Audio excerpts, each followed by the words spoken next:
march into the past. The moments pass, just like that, they're gone. The river always finds the sea, so helplessly, like you find me. We are paper boats floating on a stream, and it would seem we'll never be apart. I will always find you, like it's written in the stars. Hello, how's everyone doing? Hello, welcome to the stream. So I think we're all good here. Everything looks like it's live. Hey, Goodrim, Saval, hello, Yeti Kong, Doom Tune, hello. Nicholas, hello, I'm doing well. Welcome.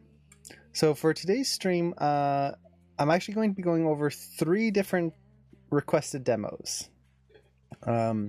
So these were demos that were requested last week, and are basically going to be how to create a mirror effect, which is oddly, it seems trickier than it actually is in Maya. There's actually a cool little trick you can do that makes it super easy and super effective, and yeah, that one is a really cool little thing. Next is how to create a ghost effect. Now, by ghost effect, it's not ghosting in the animation sense, but like creating a ghost in your scene. A character who's semi-transparent and has this kind of ghost-like effect. And then after that, we're going to be going over the Animbot plugin. And I'm just going to be going through a walkthrough. And the way I want to do the walkthrough is kind of a, well, how to put this, a genuine experience, I guess you could say. I haven't used the Animbot tool very much, other than like the motion tracker and a few other small tools. So I want to go through a walkthrough where we explore all the different tools, see where and when they might be useful, see if there's any alternatives in Maya itself, kind of compare them, and kind of discover it at the same time as you guys. I thought this might be a little bit more interesting than just a straight demo, which you can probably just do a YouTube search and find something similar, because I want to show how I explore tools. So this is something that if you're using Animbot, for example, for the first time, or if you're getting any new plugin or tool for Maya, or maybe even just trying a new animation piece of software, you're going to have to explore those tools and figure out whether you like to use them or not, and whether they'll be helpful to you. So I kind of want to show my process on doing something like that. It's not much of a process, it's just kind of going through and testing things, but I figured that might be a little bit more globally useful than just a specific Animbot demo. And just kind of quickly going over each tool just briefly. So hopefully that'll be helpful. Now, in which dailies are you going to be this week? I just saw that there are dailies almost every day. For the dailies, so for anyone who doesn't know, dailies are daily review sessions at Animation Mentor, which are hosted by me as well as a bunch of alumni. I host the Tuesdailies, Wednesdailies, and Thursdailies. No, wait, sorry. I host the Wednesdailies, Thursdailies, and Morning Fridailies. Then there are other alumni who host the Tuesdailies, the Fridailies at night, and then the Saturdailies. Hey Brandon, hello! How's it going? So I host as much as I can, but lately I just had to get other people to help cover them for me because I just did not have the time. I did not want to spend 3 days awake with only 3 hours of sleep. That is not healthy, and one of my goals for 2020 one of my resolutions is to live a healthier lifestyle, drink water, eat properly, eat more than just like a few crackers a day, that kind of stuff. I'm in class 1. Can I join dailies? Yes, you can. You can join any of the Q&As listed in the Q&A panel on the site. So if you go there, there's the kind of weekly calendar. You can join any of those. Same thing with these streams. If you want to join in, you can join in any one of them. And hey, little Sepia, thank you so much for the subscription. Aw, thank you. So this is something I highly recommend, like for anyone who is interested, or for those of you an animation mentor, if you see a Q&A, join in. They are for everybody. The only ones that are kind of just for you or just for a small group are your mentor Q&As, which is your personal, like, small class with kind of a more one-on-one approach. All the other Q&As are open to everyone, where you can ask questions. Feel free to participate. Even if you see like a lot of like class 6, class 5 students in there, don't feel afraid to participate. Don't feel afraid to show your own work. I know it from experience, from being a student at Animation Mentor. It can kind of be daunting to jump into a Q&A and you see everyone sharing their acting shots and all of this, and then you're working on a bouncing ball. And it's like, well, do I show this? Like, they're doing all this advanced stuff and I've just got a bouncing ball or a pendulum. And it can be very, like, I'm just going to bring everyone back. Or I used to have those feelings all the time. Don't feel like that. And I say this from experience and now as a mentor as well. Don't feel bad about showing your stuff. Not only is it going to help you a lot because, well, you're going to get some feedback on your work and you can ask questions and all of that. It helps everyone else because, oddly enough, and you'll experience this too once you get into advanced classes, it is so easy to forget the fundamentals. To get to class 5 and you're so focused on the acting stuff that you forget to keep in mind that things are a bouncing ball, or to keep in mind overlap from a pendulum. And when we get to see those again, it kind of lights a little bit of a spark in our brain and goes, oh, wait, did I do that? And those fundamentals, if you don't have those in an acting shot, nothing else is going to work. So by sharing all of these stages of work, like if you're in class 1 and you share your work, if people are in class 2 and they share their work, and you have everyone in all the different classes sharing their work, everyone is learning and relearning things, which really pushes that level of skill much higher than if you only get like really advanced students sharing stuff, which is all advanced topics. But with advanced topics, if you don't have that core, it doesn't matter. So definitely feel free to jump in and join if you have something to share or questions to ask. Let's see, when you get in class 4, you think the opposite. You see a beautiful bouncing ball and you think about your own awful acting shot. Exactly. It's like you see a bouncing ball and it's like, oh man, I remember that. And it kind of, in a way, it inspires you in a sense. At least it did for me. I would see bouncing balls when I was in advanced class and it's like, that's where I started from. And I can still learn something from that. And that to me is really cool. And Fox Fury, hello! So, I hope that answers your question there. I kind of a little detour on can you join, but the short answer, yes. Now, let's actually jump into the demos. And as usual, if anyone has questions during these, definitely feel free to ask. That's what this is all about. So, let me share my screen here. Now, hey, sweet, hello! So, the first demo here is how do we create a mirror-like effect in a scene? Now, there's a few different ways we can do that. The first, and I would say the correct way to do this, the reason I say correct in quotations, is this is like the final version type of way to do it, which is you create a render.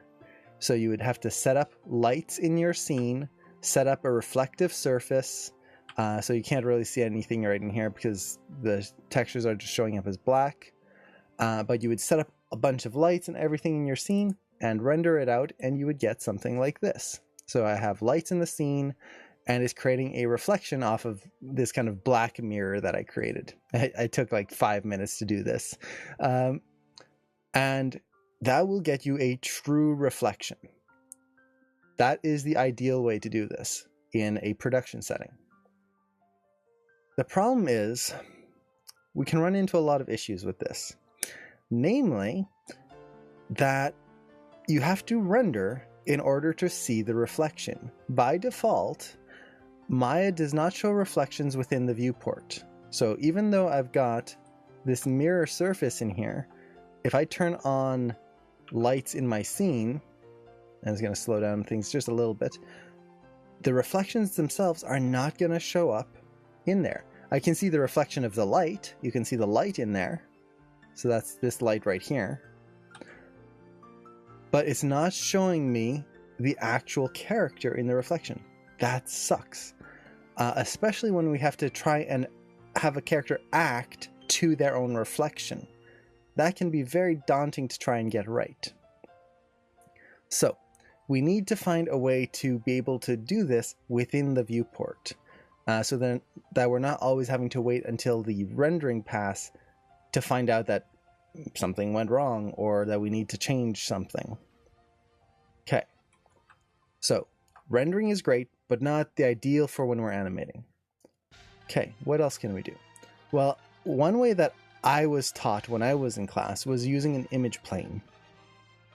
Now, to do an image plane, it works, but it is a tedious process, and to be honest, I really did not enjoy working with that. So, what you would do is you would create an image plane. So I'm just going to create a free image plane. This allows you to create an image plane that you can move wherever you want. That's step one. Then you create a camera. And this is going to be the mirror cam. Okay. Now, I would go to my mirror camera and position it basically to capture the reflection of the character. So if our shot camera is, let's say, here, looking over his shoulder, well, that means that the reflection would have to be showing something like this. And a very useful trick is you can do a quick render, just one frame, so you can see what the reflection should look like, and then just kind of copy it here. So it's kind of like right there. Okay. So now what I would do is I would play blast from this camera angle, save it out as an image sequence or a movie file, and then take that play blast and put it onto my image plane. So that this way from this scene, we would see that reflection. Very complex, and already like just saying it is like, oh, that hurts. It's too many steps. Basically, you're going to have a play blast that shows the reflection. Now this shows a reflection. Yay! Except it's always going to be like a step behind what you're currently animating because it's taking from a play blast, a movie file. So if I suddenly have to take this character's head and rotate it maybe something like this, break his neck, the reflection is not going to show that. It's going to be the previous play blast. So I'd have to do a bunch of changes, then play blast, resync my play blast to the image plane, and then hopefully it works. And if it doesn't, redo the whole thing. Or you can kind of just look at both views here at the same time, which that gives you a pretty good approximation, but you're not seeing it in the same scene. So it can be very it's hard to kind of focus on your one scene. So that works, but at least to me, it's more tedious than anything else. So the third way, and this is one that I've never used in my own scenes, but I know some people who have tried it, which is to do, yeah, it is a nightmare. Now, like I said, you can look at this camera here. So for example, I'm looking at both of these cameras, and I could animate like the head turning right here, and you can see it shows in both scenes, but it's still kind of like you're having to look up and down between two cameras just to get something that looks decent, and I'm not a fan of that. Especially if you have a character who's supposed to be like touching their own reflection or like getting really up close to the mirror. It's hard to know if you're actually even lining anything up. So the other way to do this, like I was saying, that I've heard some people try, is bringing in 2 copies of the rig into the scene. So you'd basically go to File, Create Reference, reference in a new copy of the rig, and then transfer the animation from one rig onto the other, basically copying the animation, and then it mirrors it. And every time you want to update, you just kind of save out the animation, re-export it onto the other one. I do not like that. I tried this in testing just to see like how it would work. I did not like it. It feels backwards. It feels slow. It's probably my least favorite of all the different methods, just because everything slows down. Everything feels sluggish, and you don't even get a proper mirror. Because you're copying the animation over from one rig to the other, it would be essentially the same as duplicating this rig and then just rotating it around. So, for example, if I took this character's root control here and then rotate him around, and we'll say this is a mirror, well, that's not a mirror effect. If we look at our shot here, let's make that a little bit bigger. So if I take this character and rotate him around here, this is not the same as mirroring him, because his arm, the one that's kind of bent a little higher here, when he's facing away, and we can actually show this here, that arm is on the screen right. Screen right. If you rotate him, that arm is now screen left. All you're doing is flipping the image. You're not mirroring it. Or I should say you're rotating it, not flipping it. A mirror effect is flipped. So if the character raises the one hand up, the mirror is going to be on that same side. So not only is this going to be a tedious workflow, it's just not going to work really well. And it's going to be a nightmare to try and get all of that lined up. I tried it for a little bit, and I actually even managed to just break the scene as I was trying to transfer the animation, which was not fun. And Sir Wade, hello! How's it going? I hope the 24-hour stream went well. I missed the end of it. I was actually away in the city, but I hope the ending went really nicely. And since I am doing this for Jordan's shot, so Jordan's request. So those are the 3 main ways that most people talk about. But there is another way, and this is my favorite way of creating a mirror effect. And it's the way I've used before, and for some reason I always forget when I'm asked this question like up front. I always forget about it until I have time to think. It's like, oh yeah, why don't I do this demo? I started to die a bit, but we got a final win. Nice. That's awesome. I didn't know how you were going to do it. 24 hours is a long time. That is... you did a great job on that. I'm excited to see what the final product looked like. That's going to be really cool, especially with that rig that you had to fight the whole time with. Oh, that is dedication for sure. So, let's figure out how to do a proper mirror effect. One that we can see in the viewport, one that can react quickly to any change we do, so that we're not having to do an extra step of play blasting or transferring animation or anything like that, and gives us fast control over pretty much everything. In order to do that, what we need to do is select the geometry of the rig. So the first thing I'm going to do is select the root control here. I'm going to make sure body selection is on. Then I'm going to, let's just focus full screen here. I'm going to go to show, turn off the NURBS controls, just so I can select the entire body. Now, many of you have seen me do this before, where we want to model something or make duplicates, make multiples in a scene.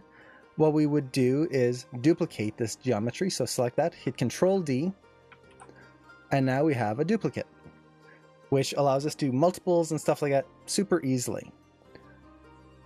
The problem is it's not moving with the character. A duplicate is just that, it's separate. But let's undo this. There is a special tool in Maya that allows us to keep a connection to whatever we duplicated. If I go to Edit, Duplicate Special, and by default, we have the copy option turned on, which is just a separate copy. Instead, we'll select Instance, and an instance is a copy that keeps a connection to the original. What this means, if I just do this, just reset the settings and use Instance instead, Duplicate Special. Once I do that, I'll hit Control G to group the duplicated geometry under one group. Now, we have a duplicate that moves. And there we go. Now I select that group. All I need to do is scale it in the opposite direction. So this is the Z axis. Scale Z, -1. And move it into place. Because it's just geometry, we can scale this no problem. It's not a rig anymore. This is just geometry. So I can mirror it exactly. And now we've got a mirror. And I can position it wherever I want, have the character interact with it. And if I need to adjust something, it adjusts on the fly. Done. I can now make my perfect mirror scene with no work on it. At this point, if I need to adjust this, okay, maybe move it a little bit further back. So maybe, where's my manipulator? There it is. Whoop, move it there. And voila, mirror. So that's it. All you need to do, select the geometry, edit, duplicate special, make sure instance is turned on. Once you've duplicated, group them together. This just makes it easy to move everything as a whole versus trying to scale all the individual pieces. And you're done. Let's see. Let me catch a chat here.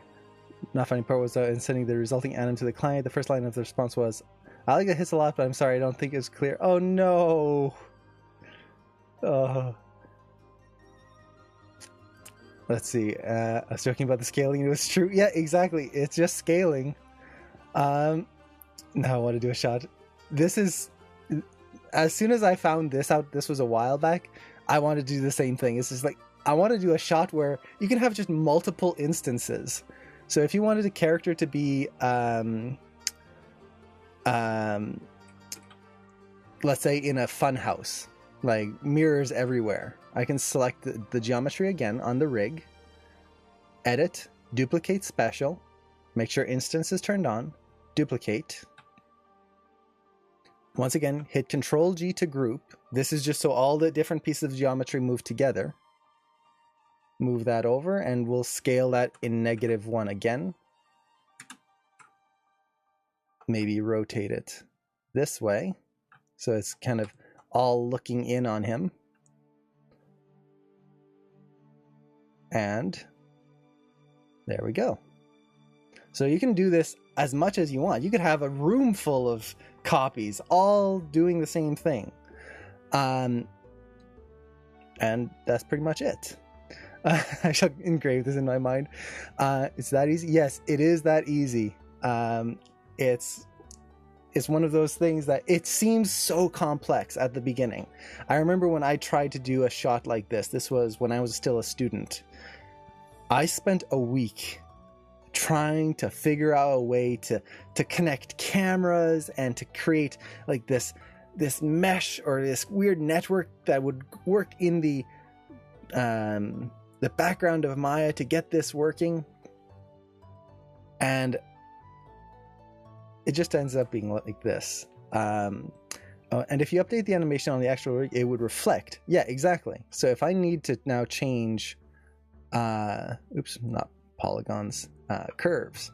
If I need to move the hand here, all of the changes reflect on every single copy with nothing else done. I don't have to hit play blast. I don't have to transfer animation. I don't have to go through 3 other steps just to see if it worked. It's instant. And Luca, thank you so much for the follow. So if you want to hide it, you would just key the visibility. Yep. So because you're using a group, you would just select the group, and the easy way to select a group is select a part of it and then pick walk up the group. So pick walking in Maya is moving up and down the hierarchy. So if I select this and just hit the up arrow on my keyboard, I'll now select the group that geometry is in. I can turn the visibility on and off there.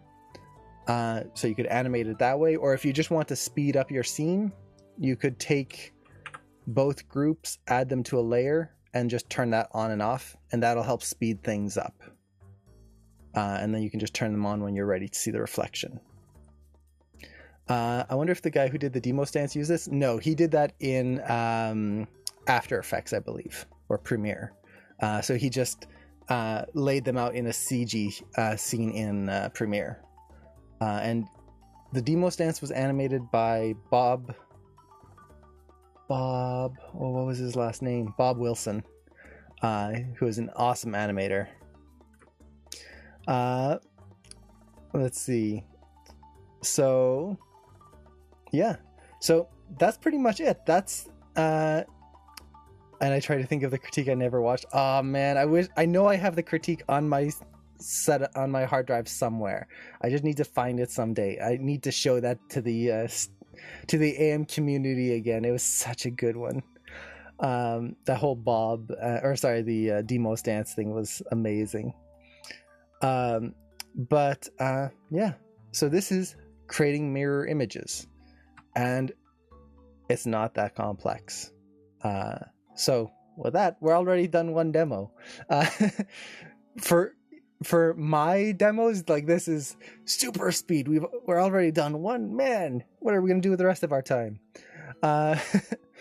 So the next demo, oh, it's my pleasure. As long as it helps you, that's the important thing.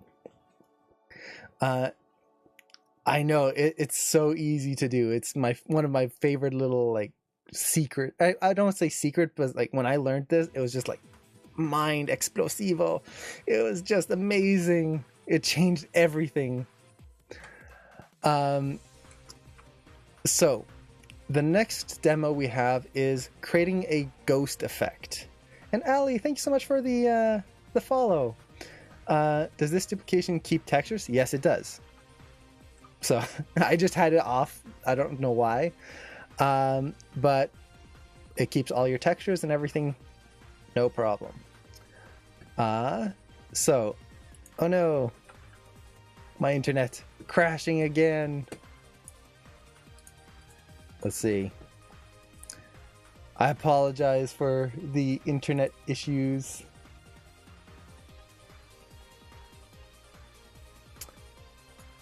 Let's see here.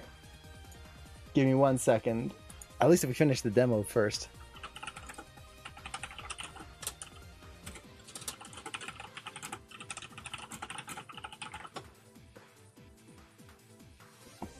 Okay.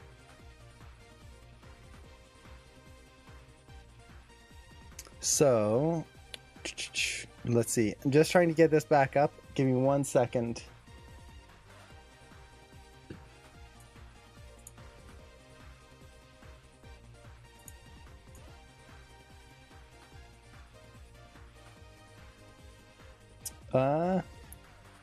I'm And we're back just for a little bit. Give me 1 second. I'll pause and I'll be right back.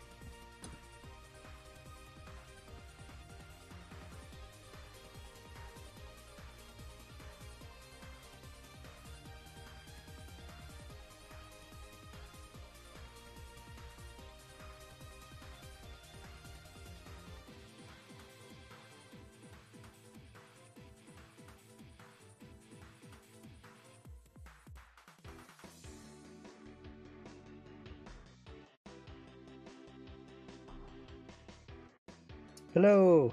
I think we should be back now.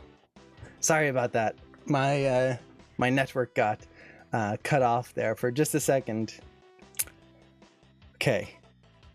Let's see. We should be back. Hello. Can you guys see me?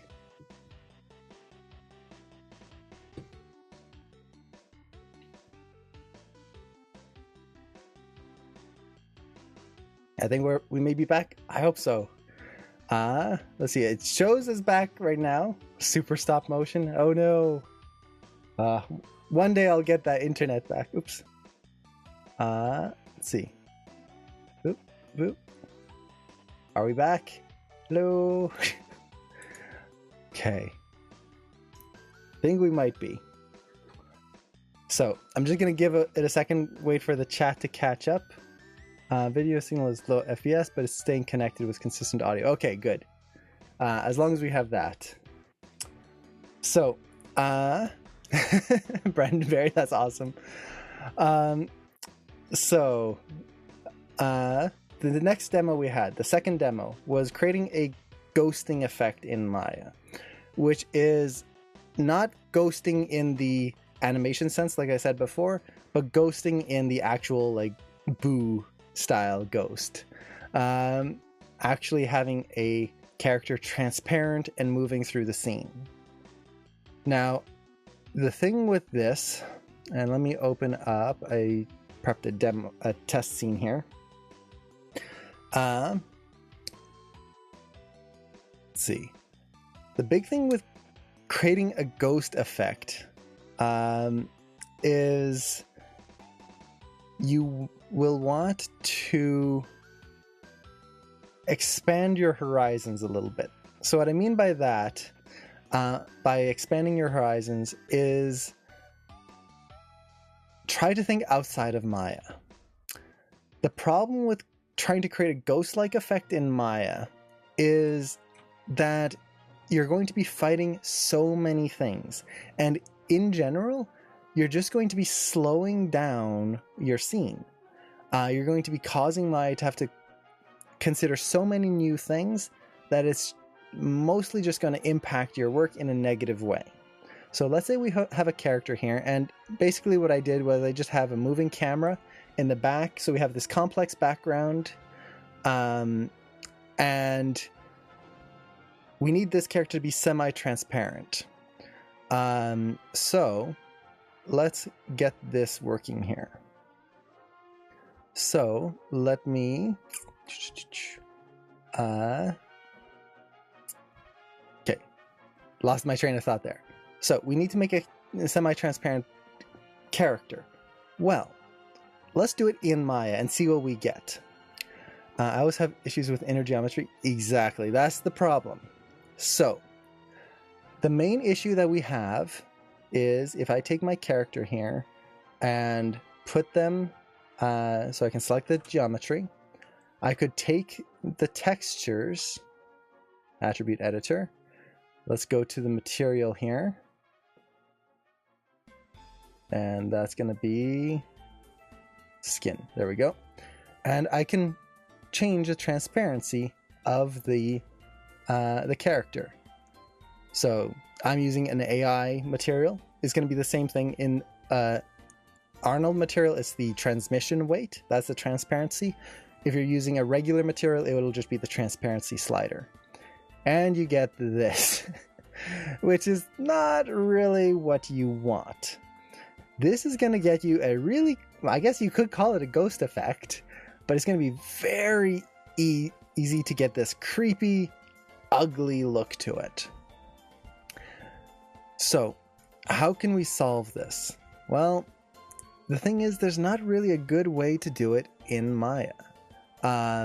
There's no real way to get this to look decent within the scene itself. If I try, I'm just going to run into issues where I'm just going to slow down my scene. And I don't want that. I want to be able to animate quickly. So, to be honest, the best way is don't worry about doing it in Maya. Just don't. Animate the scene as normal, with a normal rig doing its normal thing. So I would just keep the weight normal. Now, to create the ghosting effect, this is something I would do afterwards, because then I have full control over all the details, over every little thing without any speed impacts. And that's the important thing. We want to make sure that our workflow stays fast, consistent, and easy to work with. So, what I would do is, instead of just play blasting once, so for example, I did this just before this the test here. This would be the play blast right here. So that would be the core play blast if we put everything together all at once, as usual, like that. Well, if she's supposed to be a ghost, what I would do is I would make 2 different play blasts. I would make one play blast with just the background. So let me see if I have that here. So basically it's just take the rig control, or go to the outliner here, take your rig, turn off the visibility, boop, and do a play blast of just that. So you would end up with this. Just the camera move. And all your set pieces and everything. Next, you need to do a green screen play blast with Aya. So this isn't just turning off the background. So it's not just taking this and hiding it, because now I've just got a gray background. That's not right. I want a green screen effect. So what I would do is just take all the elements in my scene, especially anything that has to cover the character in front of them, and be in front of the character if they're grabbing something, the object that they're grabbing. Take those and assign a new material, a surface shader to it. And take that surface shader and just put it as pure green. Or if your character has green on them, put it pure blue. It'll either be a blue screen or a green screen. So you do that and you play blast again. So now you're going to have 2 play blasts. You're going to have your camera play blast and your green screen play blast. Just like this. Now you would go into your editing software. So I'm using Adobe Premiere. If you guys don't have Adobe Premiere, you can use DaVinci Resolve. It's free and it's pretty much on par with Premiere. I personally haven't used it, but I know for a fact that it's got a lot of the same features, so it'll be very similar. So what we would do is now we would composite these 2 scenes together, and this is going to give us full control. So here we just have the base scene. That's everything together. But let's take our green screen file, drag that in, as well as the background. So that's camera only here. There we go. So now we have the background and our character.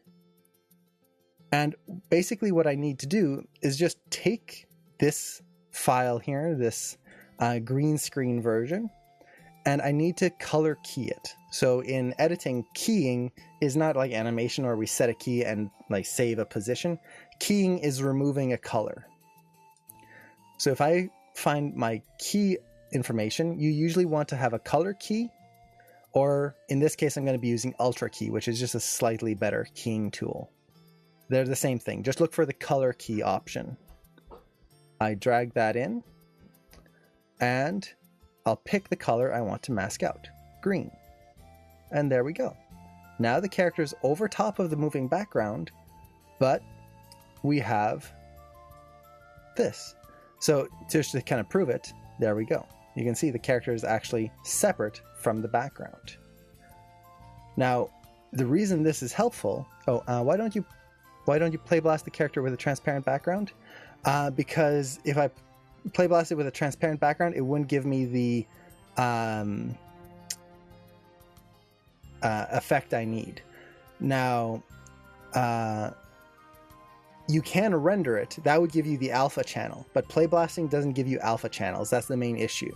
And we're trying to do things really fast without having to deal with alphas and everything. Even just trying to render out an alpha channel pass could take more time than just doing this. And yeah, exactly. Sir Wade says, Playblast don't have an option to export into a format with an alpha channel. So unless we render it, which would then work, we would still run into kind of a slowdown in our workflow. By doing this, we get the same effect and we can work quickly. Now with this, I can now take the Aya scene here and just take down my opacity. And I can adjust this to whatever I need. And this is why this is so powerful, because now you're not stuck with the limitations of Maya or the materials or anything. You could have it be really faint. You could have your character fade away and then come back in. You can have all of these really cool effects that come into your character.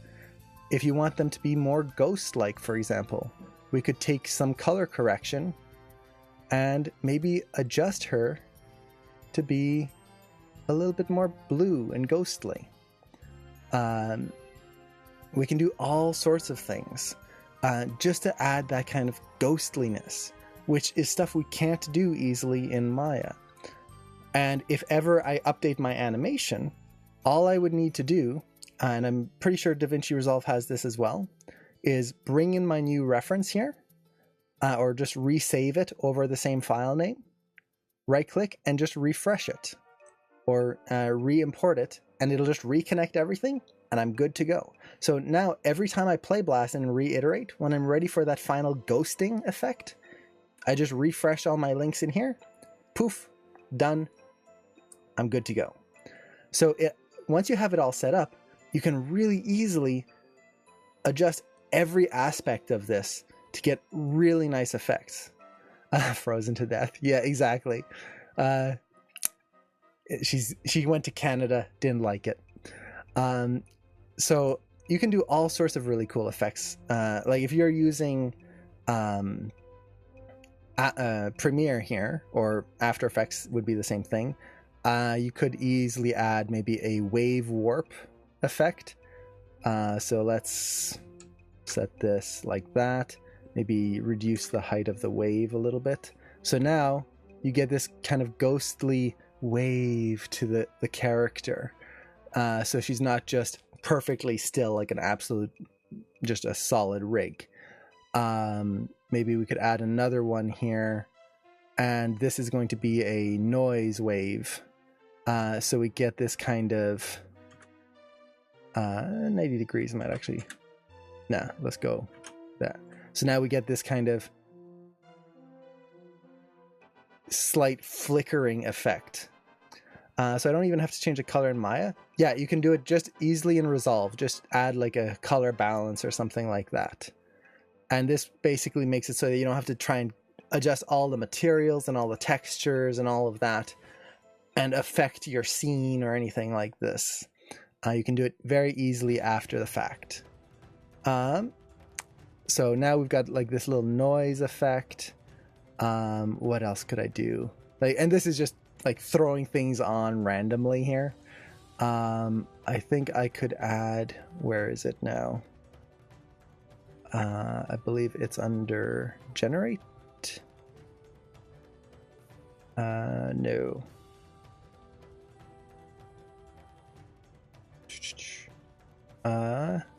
Where are you? I always forget. Fair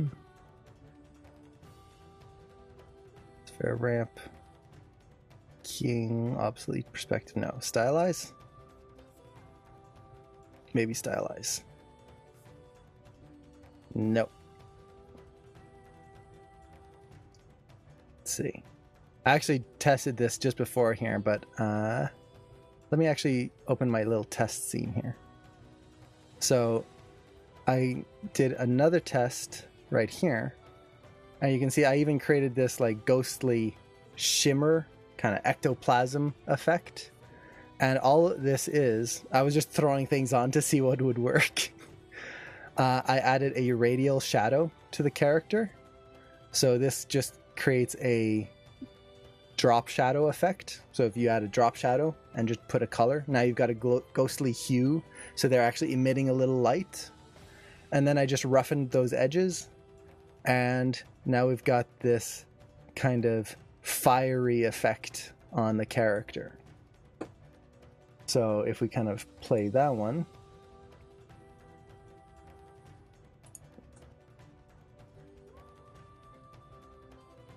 Okay.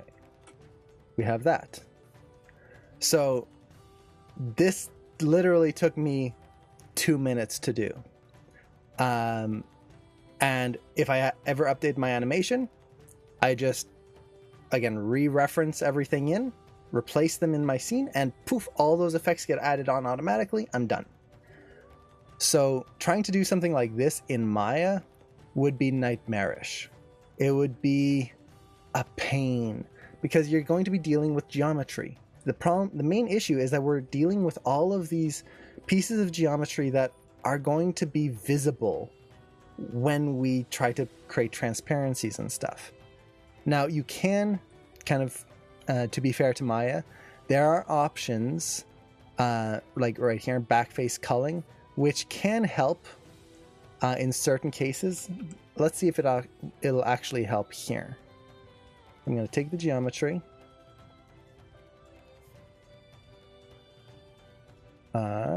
Find that skin material again. Increase the transmission. And let's go to shading, backface culling. And you can see it takes away the back faces of the thing that we're seeing through itself, like the skin, but it doesn't do it for other objects. So it gets us like part of the way there, but not all of the way. We don't want that. We want just simple, easy stuff to work with, stuff that we're not going to be fighting in Maya and trying to create a connection that won't break the minute you go into something slightly different. Yeah, this is the way I would recommend it. I know this is kind of, what's the right word? It's not a Maya tip, really. It's like, hey, go out of Maya and do it. But honestly, that is the best way to do it. For something like this, and for a lot of other types of effects, we have to kind of just be open to not using Maya. And especially if you have something like DaVinci Resolve, you can quickly get a much better effect with no headache. So that would be my recommendation for you on that. And you can get some really cool effects with that. So I think I missed a question in here. Oh, and if she interacts with objects in the scene, would animate in separate files to still get the ghost effects? No, you would still animate it in the one file. It's just, for example, let's say there's an object that crosses her path, or maybe she picks up. Let's say it's a polygon cube. And it's like crossing her right here. All you'd have to do is do a pass where you assign assign the same surface shader, green like that, and it'll just cut out that outline for you like that, and you're done. So if she has to pick up a book or hold something in her arms, you would apply that and it would crop out that center for you, and you'd be able to just do the same effect all in one file. No trying to get multiple files going at the same time. You just play blast the green screen, her on top of the green screen, and then the regular file with all the other objects turned on and her visibility turned off. So it's just those two. So going back to here, it's the green screen version and the camera only version. And then you can do any kind of effect you want. Let's see. Now, I think I saw a question up here. I think right here it is. When you finish with the demos, can I ask you how to add the other clothes that Aya has? I only saw on the demos how to create them, but I don't know how to add the ones that she already has. Okay, so how to modify your rig. I can definitely do that. So I hope that answers your question, Hannah. It's, like I said, it's not really a Maya demo, I guess you could say, but this will get you the easiest workflow. And until you get to that point where you want to combine everything, just animate the scene normally. Don't worry about making him look like a ghost. If you want, you could maybe put his skin tone a little bit more blue or something like that. But don't worry about the ghost effect until near the end even. And it'll just speed up your whole workflow. So with that, let's actually, before we go to the Animbot thing, let's quickly modify a rig. So let's say you're an animation mentor and you want to open your rig and start modifying it. Add the different clothes and effects that you have available to you, not just the default that comes with the rig. So the first thing you'll want to do is you want to open the rig file. Don't reference it in, don't import it in, open the rig file. This is very, very important. The reason you want to do it this way is that it makes sure that the naming convention is proper for the rigs and that you're not going to get a double namespace for your character. Double namespaces can break tools and cause a lot of issues with the scene. If you want to do it with Stella or Stan, the ghost effect, the ghost effect would apply to anything. So it's for the ghost lecturer. So it would apply to any character. So I've opened up the rig here, straight open.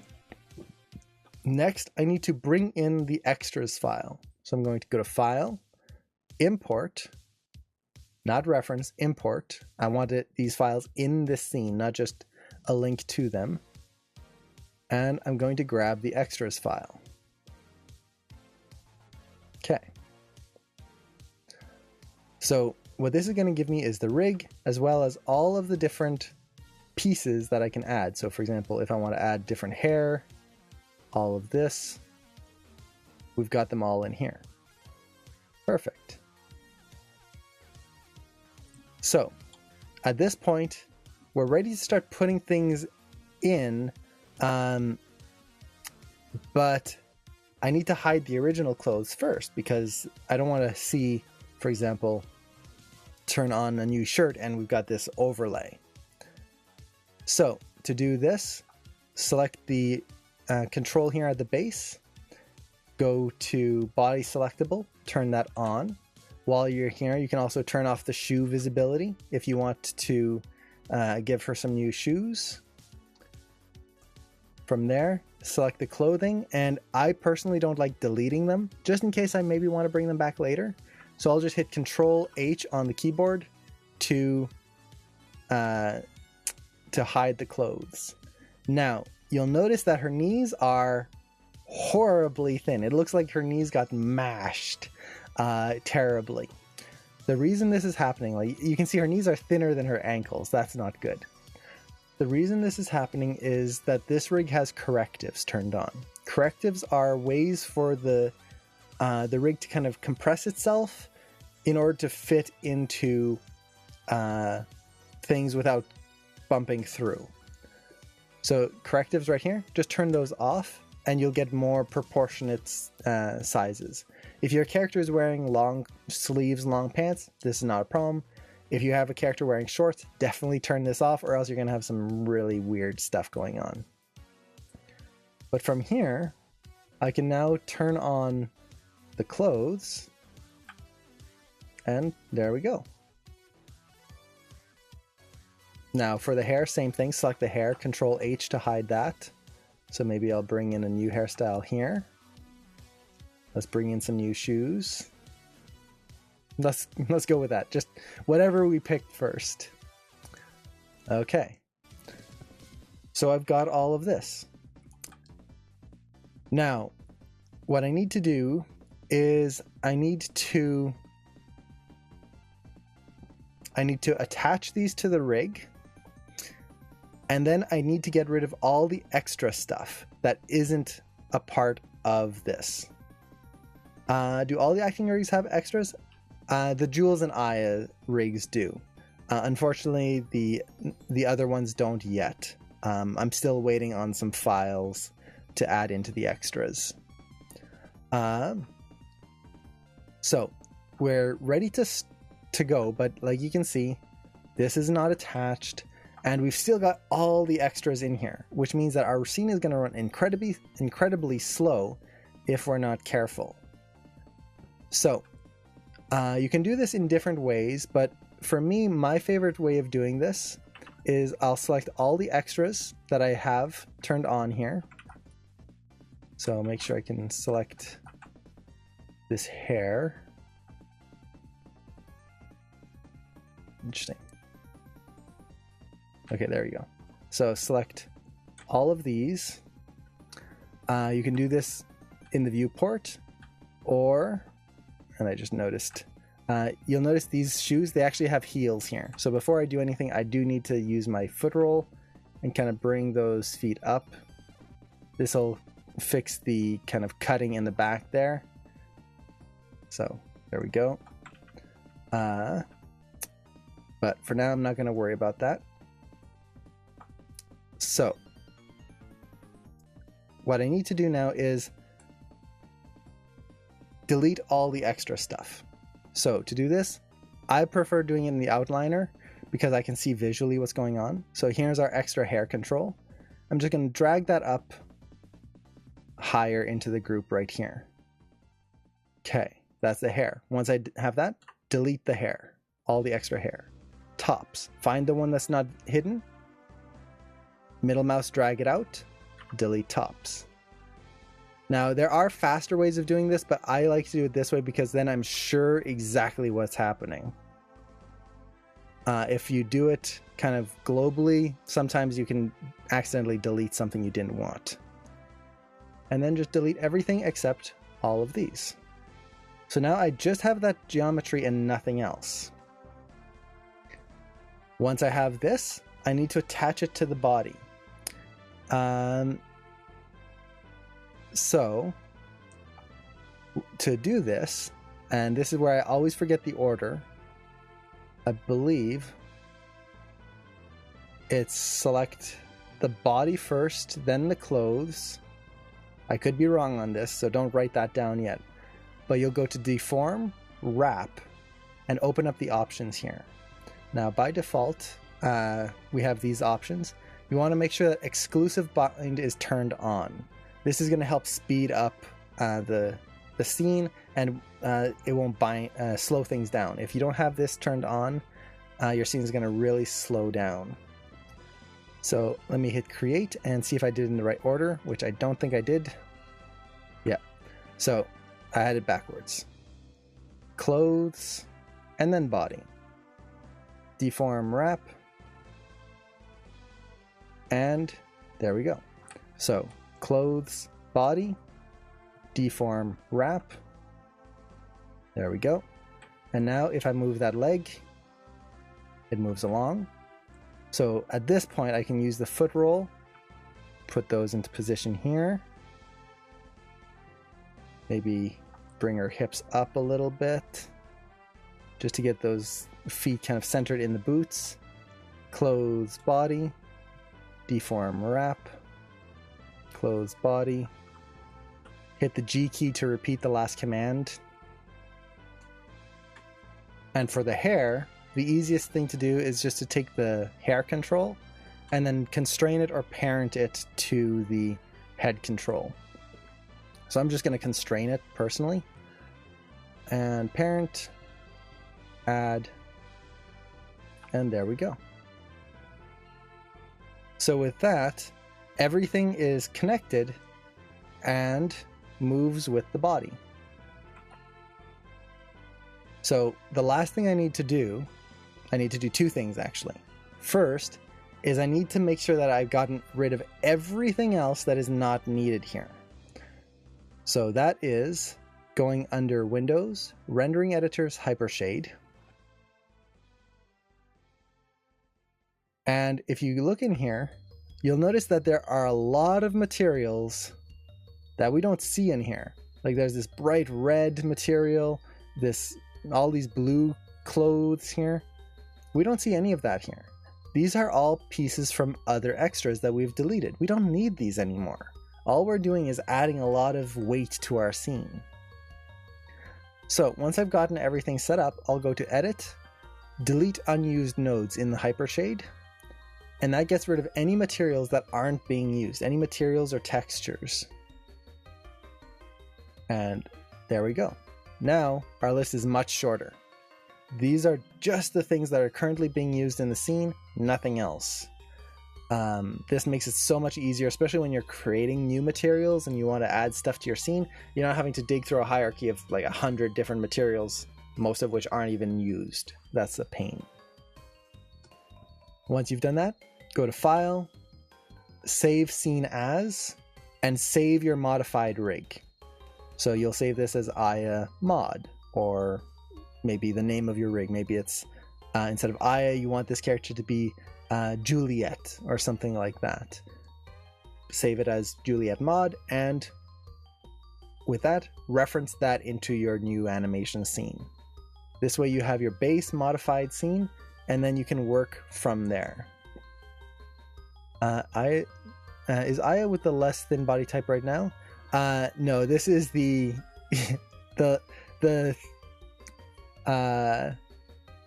oh yeah, you're right. This is less thin. So if I turn correctives on here, that's very thin. So yeah, make sure you work with those correctives. Don't let her get into skeletal mode, even though she's already basically a stick right now. Let's see. Someone told me that you can also use glasses, but I don't know if you can transparent the glass. Yes, you can. So I actually deleted the glasses here. So let me go to File, Import, and I'll bring the extras in again.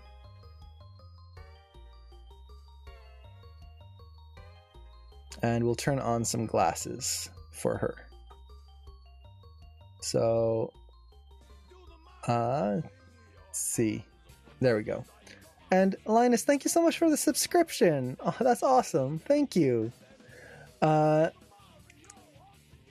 So you can see these glasses do have a somewhat transparent lens to them, but we might want that to be a little bit more. So in order to do that, I'm just going to select the geometry of the glasses. So I'll just go in the outliner. And Marv, thank you so much for the follow. So let's dig our way through here, find the actual geometry right there. You could also dig through the hypershade. But here is the Fong, the glass material here. And I can just tone the transparency up or down right through there. So this is a point where transparency is way easier. Instead of doing the ghost effect like we were talking about before, where we want to bring this into another program to affect the transparency, because we're just working with one layer of glass, just doing this is going to be way easier than trying to do the transparency in some other way. It's going to be much, much better. And you can really play around with this. So maybe it's going to be like half opaque. So we still see that difference in like the regular tone and then the slightly transparent tone. And there we go. So you can definitely add that.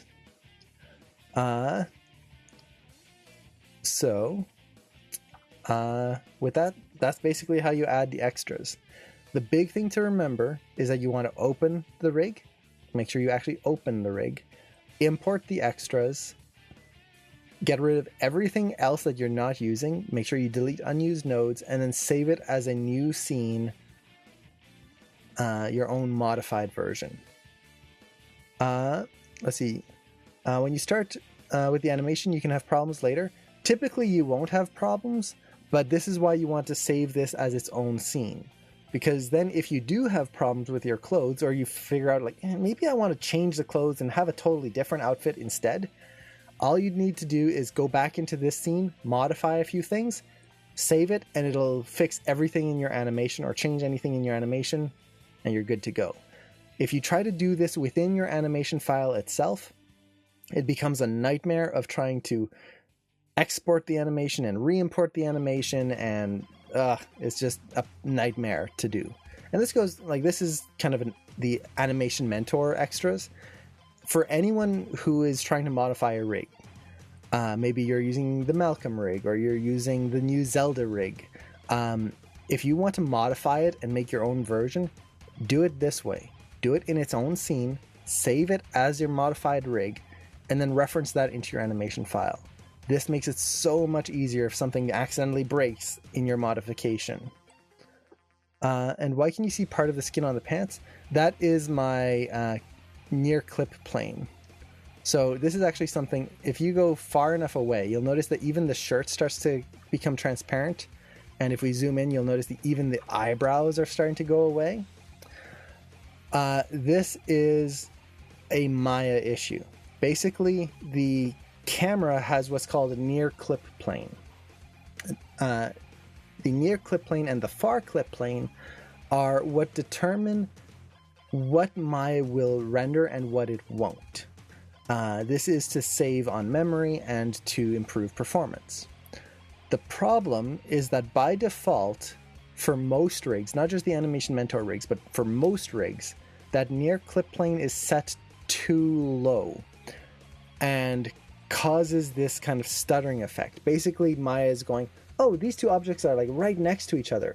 Well, since they're right next to each other, I guess you don't really want to see one, you just want to see the other. So it's kind of turning one of them off. So in order to fix this, select your camera.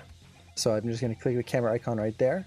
Near clip plane, set that to 1. And now it's fixed. Now you can see a little bit right there on the eyebrow. If I'm still having issues, set that to 10. Now it's fixed.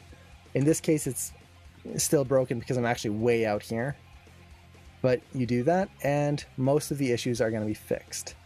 If you notice that, oh, well, look, there's some skin poking out there, it could be because I moved the rig accidentally, and when I wrapped the clothes, they kind of were in the wrong spot. So it actually looks like the rig was slightly too far forward.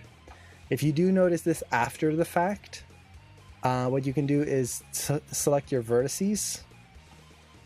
Make sure soft selection is turned on, and just ever so slightly nudge them out. Just like that. So, same thing here. Vertices. Oh, there's a little bit right there. Just pull that out.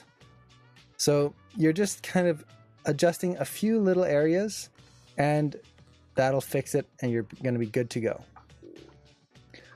So, it's not a broken element. It's just a little bit of tweaking, and this usually happens. I took like the super tight clothes. Of course, if this was more loose, baggy pants or something like that, you wouldn't have that issue. Let's see. I usually just grab the rig's geo and turn the covered by clothes area to transparent. Yeah, that's another way. So if I still had issues with the clothing kind of poking through, you could also do the opposite where you select the skin itself and move that in slightly. I personally like to change the clothing first, but above all else. Now, you can change the skin to be transparent underneath here, but you do want to be careful of one thing. So, let's say I'm really constantly seeing skin poke through the hip area here. So what I'm going to do is I'm going to select the geometry of the hips right in here, right click, assign favored material, and I'm just going to assign a Lambert, and then take the transparency and put it all the way up. So now It's still technically poking through, but we can't see it. It's just gone. Now the problem with this is you have to be very careful, because now if I set my rig to a higher resolution, so this rig is in low res right now. If I set this to high res, you can run into issues of different parts of the body not working correctly. Now, luckily I didn't see it here, but that's interesting that it's turned off the wrap deformer right there. Interesting.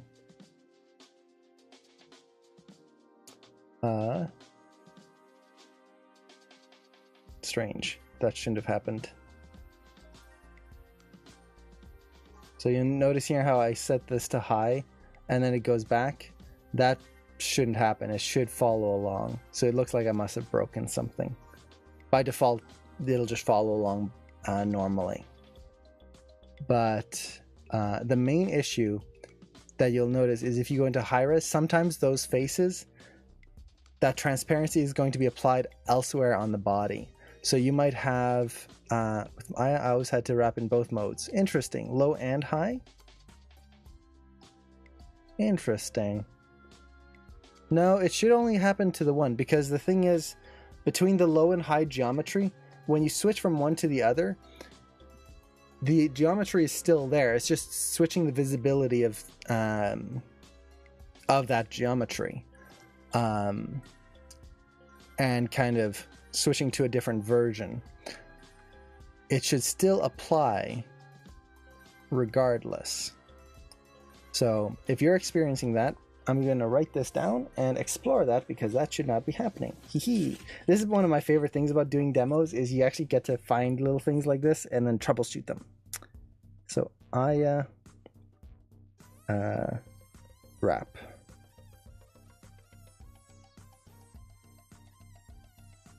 Okay, I'll look into that. Cool.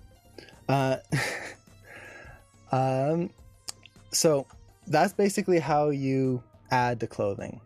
Now, if you want a recap of this, if you're an animation mentor, there is a video, I believe, in the extras file. I do get excited about errors, which I don't know if that's a good thing or a bad thing. I should be happy when things don't break more often, but I guess I'm just happy that I get to try and fix something.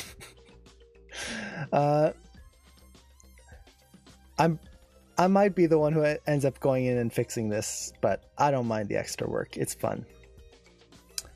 Let's see. I think with that basically covers modifying the rigs. Now,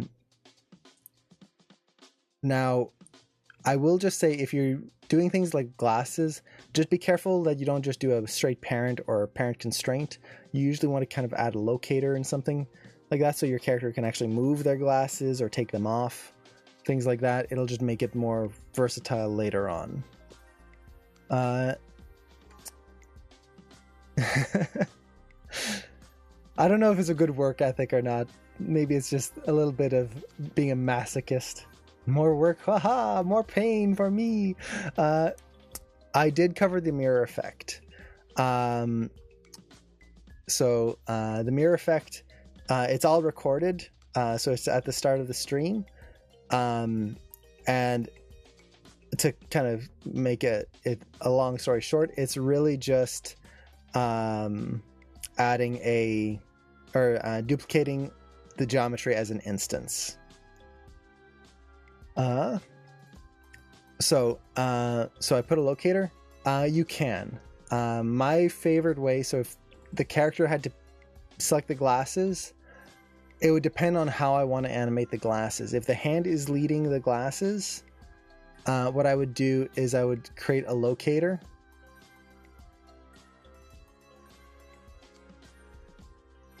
So create a locator here.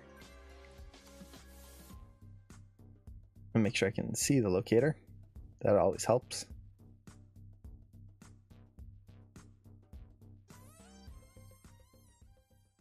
That. And then Uh,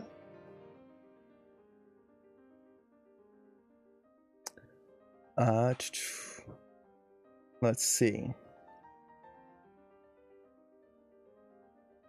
So if the hand had to control this,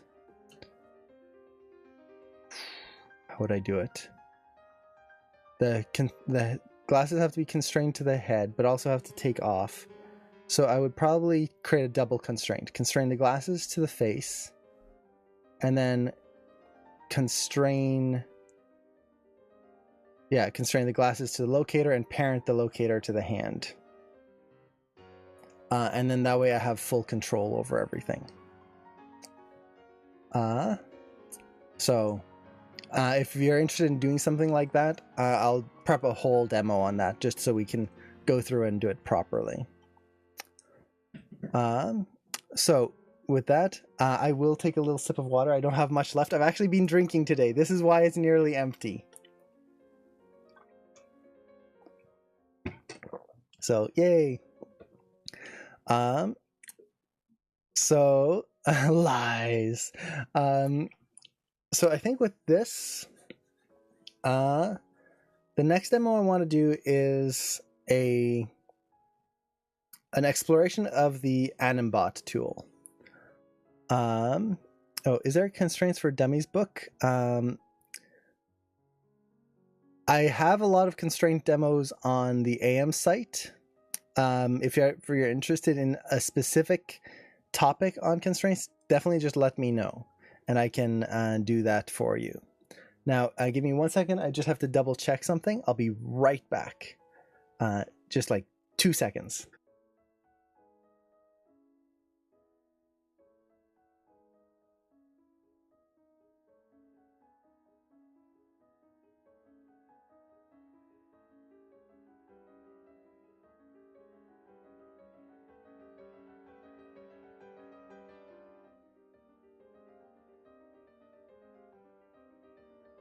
Aha!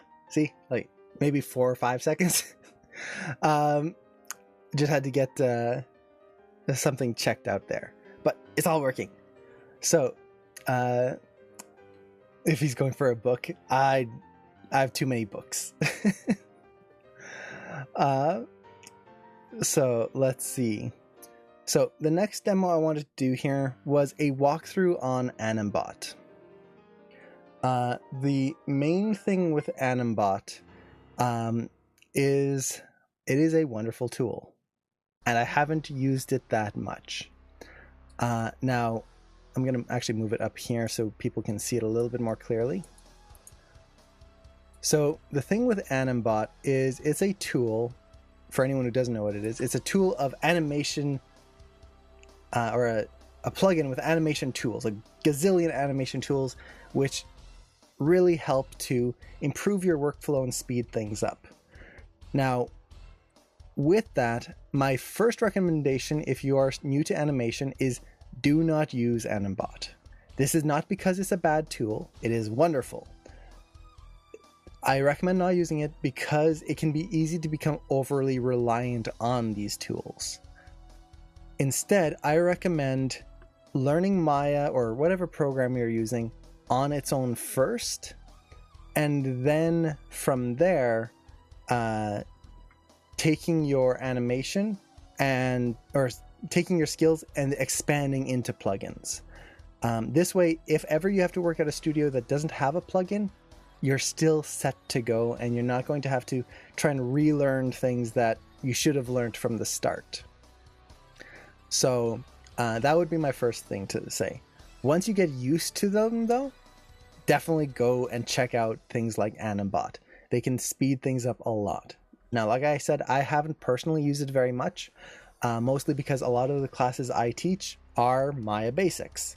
So I don't want to get reliant on a tool when I want to show students how to use things the default way. But I figured so many people are interested in it, I should actually just get used to knowing what I'm talking about. I've only used motion trails and selection sets. Yeah, I've only really used motion trails and the, what do they call it? Time bookmarks. What version do I have? I think I just updated it today, so it should be the newest one. Yeah, so I don't know what version that is. 1.25. Let's see. First time here. So what program is he using to animate? This is Maya, specifically Maya 2019. And hello, Shaggies, welcome. Let's see. When you draw better traditionally, and then you look at how amazing your picture is without a reference, then you draw in digital, it gets worse. Yeah, it's hard whenever you get better at either traditional or digital. It's hard to kind of keep them both the same. For example, I tend to draw more digitally, although doodle is more the correct term for what I do. And when I go into traditional stuff, I am terrible. There's no undo button in traditional stuff. How can we live like that? Humans were not meant to do that. Yeah, it's hard to keep those. I definitely recommend, though, if you are really interested in drawing, do both. They are both very valuable skill sets to have. Let's see, I should have paid more, but I got the eco one and it crashes when I remove selection sets. Well, interesting. We'll see if that happens here. I like it now, but noticing that when you scroll, you see it in the mess. Yeah. Oh, take care, Sarah. Can you show a good example for a 3D modeler fresher resume? Do you mean like a demo reel or like an actual resume? I don't have any 3D modeling resumes or anything like that on hand. I'm mostly a CG animator. I do a little bit of modeling on the side whenever I have time, but for a resume, a basic resume template is really all you need. And this goes for animation as well. We're going a little off topic here, but if you just go and look for resume templates online, you can find a lot of good ones. So something like this, even something like that is good. Really, your resume should just show your key skills, your work experience, any contact information, your education, anything like that. Now, to be fair, for modeling and animation, your education is not going to be huge. They're going to really care about your demo reel. It's not going to be like, oh, you went to CalArts? Well, oh, yay, 10 points for that. No, they don't care. If you went to CalArts or if you're self-taught, doesn't matter. The only thing the education is going to matter for is sometimes in order to get a visa, you would need a bachelor's in something or some sort of degree. It helps to get a visa. Outside of that, education doesn't really matter. But just look up some good resume templates here. As long as the information is easy to see, quick to get to, then you're good. You don't need much more. And honestly, it's not going to be that different from a normal resume. But I don't have to write in resume other than a bachelor's degree.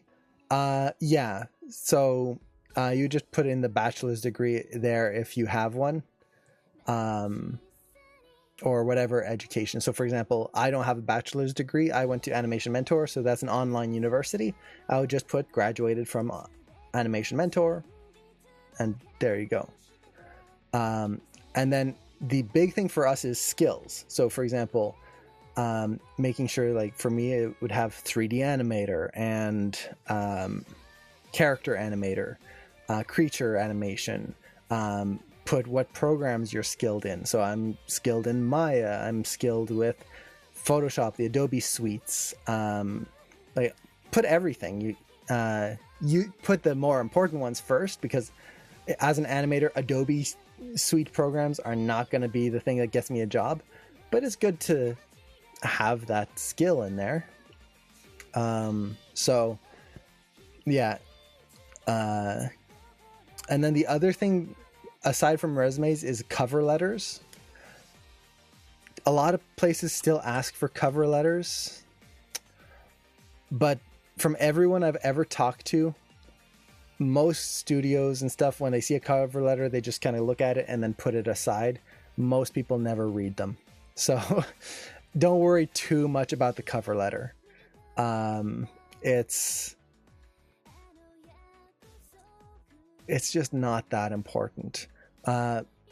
Just a quick little thing. You don't have to spend like a day trying to write out the perfect cover letter. Just get through it quick and just make sure you're more active in the actual like back and forth between the people. Does your resume just say wizard? If only. If I could have wizard on my resume, that would be awesome. Let's see. I don't even know what is a cover letter. A cover letter is basically just a letter that says, hello, I'm interested in this position. Just a quick summary of who I am, and I would love to work in your company, and thanks for considering. That's basically it. There's, like I said, not many people use it nowadays. Usually because most application offers now are online. So you just fill out a form online and submit like your resume that way, which kind of takes care of the cover letter. Cover letters are kind of a bygone thing of when you'd have to send in your resumes like just through the mail, and the company would get it and they would read the cover letter going, oh, this is an application for the animation position. I'll put it in this pile. Now, because it's all on online forums, you literally pick, I want to be an animator, put in your skills, all of that, send, it goes to the right department right away. So cover letters are not really necessary. It is, say the position, second paragraph is a key point that you make eligible in the job, and the third is thanks. Yeah, that's basically it. So I hope that answers your question. So let's see here.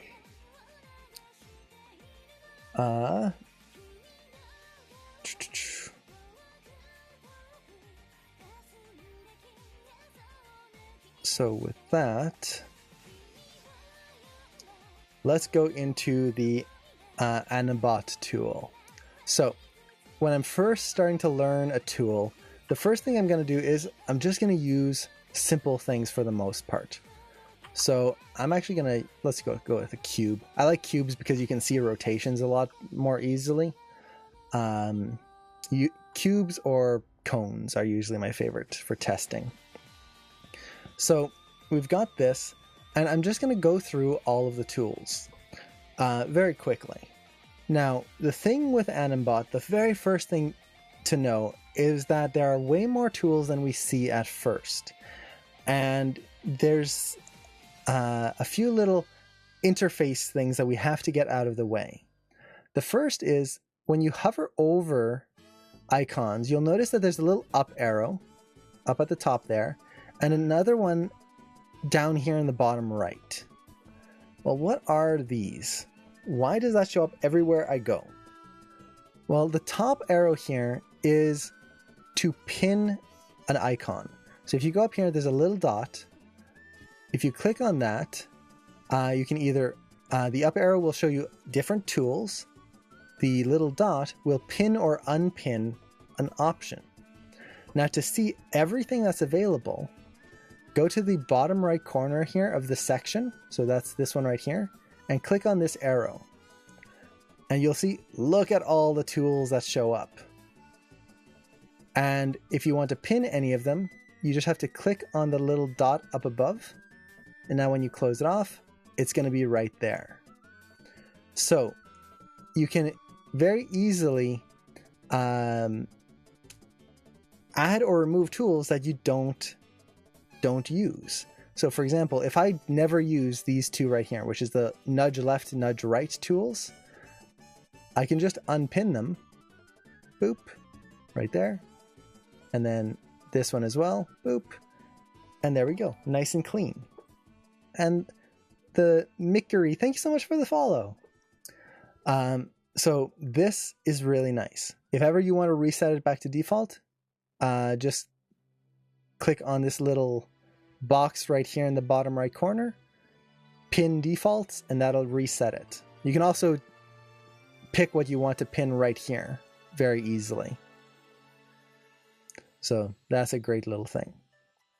So with that, this applies to everything. So for example, this yellow section right here, if I click on that arrow, well, look at all of the other bars that come in there. There are a lot here. So this tool is way more expensive than most people kind of realize right at the start. But let's kind of go in the first segment here. So the first here is the Decrease Precise Transform tool. And this is basically a way, from what I was reading, and this is another cool thing about Animbot, is if ever you're curious about a tool, you just have to kind of hover your mouse over it and it'll give you a description of exactly what it does, which is fantastic. So, for example, let's say I want to move this about 0.5 units upwards. I select my Translate Y, hit this, and it should, let's see, sync the timeline, sure. So now, if I click this, it'll add or remove 0.5 to my Translate Y. If I select all of these, there we go. I could change this to maybe 0.1, and now I basically can nudge things around. You can also do it with rotations too. So if you just need to nudge your rotation ever so slightly, this is a cool way to just do it in fractional amounts or larger amounts. So 0.5, there we go. Honestly, I really can't think of many situations where I would use that. I just can't. Oh, take care, Hannah. See you around. For me, this is not super useful, mostly because if I'm going to be moving things, most of the time it's going to be in the graph editor or visually using the manipulator. If I can't get the control I need with the manipulator, I'd be in the graph editor. To do it fractionally like that, I don't know. I can't, off the top of my head, I can't think of any situation where I would need to. Let's see. Do people ever use textures for shading, as in the texture has shading in it? Yes, they do, and it's not. It's just a stylistic choice. So, for example, the Legend of Zelda rig is built to be textured or to be lit by textures and not by lighting itself, and that's just a stylistic choice. Wolf and Have Hope, thank you so much for the follow. That is something that you see in a lot of like old video games. They used to do that as well because they didn't have real-time lighting effects. It's very commonplace actually. Lots of video games nowadays still have that like League of Legends, I believe. A lot of the rigs are textured in a way so that they look like they're lit. And it just saves on rendering time and gives a more vibrant look. Even when it's not stylized, oftentimes the texture will have like areas that are pushed and exaggerated to be more visually striking when lit. Do 2D animation do it? Usually, because 2D animation isn't usually lit with an outside lighting program. Not usually. So it would have to be textured or drawn in a way that is shaded. Okay, so we've got this. And hello, John! Hello! So the next thing here is we have the nudge left, nudge right. Now this has to do with keys. So let's set a key here, and we'll put a few keys. So this is actually a neat little tool, which basically takes your selected key. So you'll notice that key on frame 28. If I nudge that over, it actually moves. If I select a whole bunch, I can nudge. Oh, it only works on the one selection. Okay, that's good to know. So it works one key at a time. Nice. So that's... I don't know if I'd use that. You can increment, I think, so maybe 5 frames. Yeah. So this might be useful if I need to nudge the whole animation a certain amount. So, oops. Interesting. My typing tool won't work in there. But I don't know. I don't know if I'd use this. Nudge scene left. Nudge all keys existing in your scene to the right. Okay, so this might be a little bit more useful. So this nudges all the keys in the entire scene over.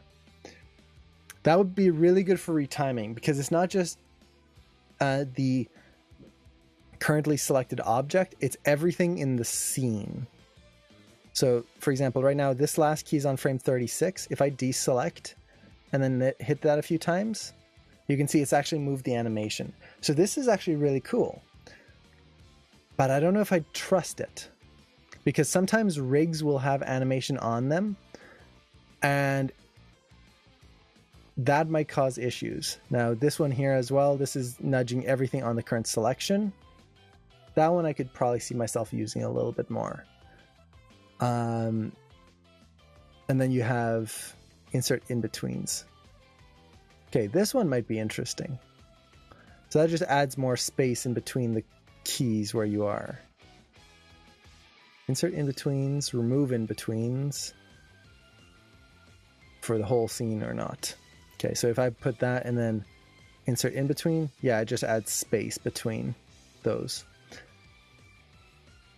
That I could see myself using maybe, but at the same time, a lot of my retiming, I'll just go into the graph editor, for example.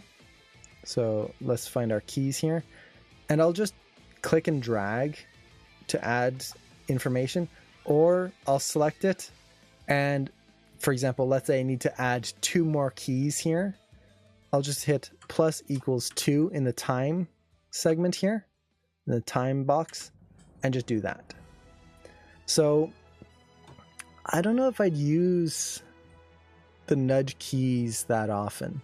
I can see why it would be helpful because it's kind of quicker than typing in the channel box or in the time value right there. And you don't have to select keys. You can very quickly just kind of do that. But I don't know. It seems like, at least for me, not being used to this workflow, it's kind of an extra step I have to think of instead of just doing it the old-fashioned way. So, hey Greg, hello, how's it going? I use it a lot. Okay, yeah, I can see where it would be useful. I like the nudging for blocking. It's easy to retime it all. Nice. I'd have to try it out. I can definitely see the appeal of it, especially the add in between as well. I would probably pin these in so we have all of this. And I would probably take off the nudge feature here. If this, like, just like that. Because I could see myself retiming things much more than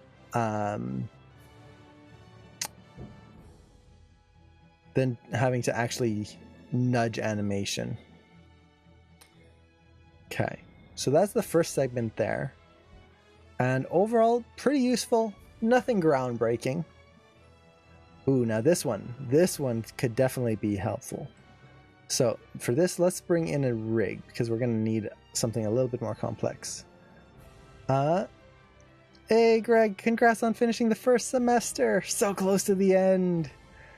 I hope you get a little bit of a break and then that you don't have too much more time afterwards.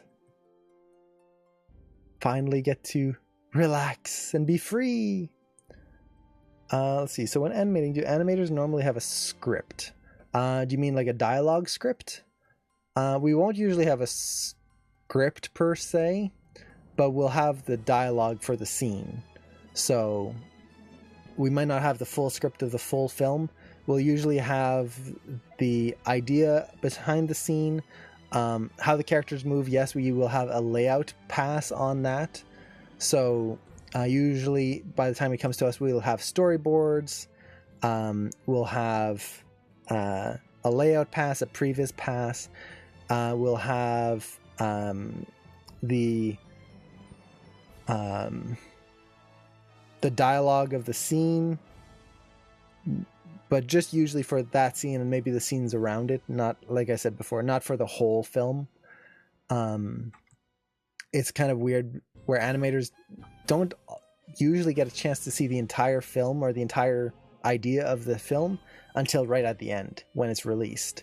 We just kind of see the little parts and the pieces that are relevant. 4 months more. Nice. That's awesome. Okay. So,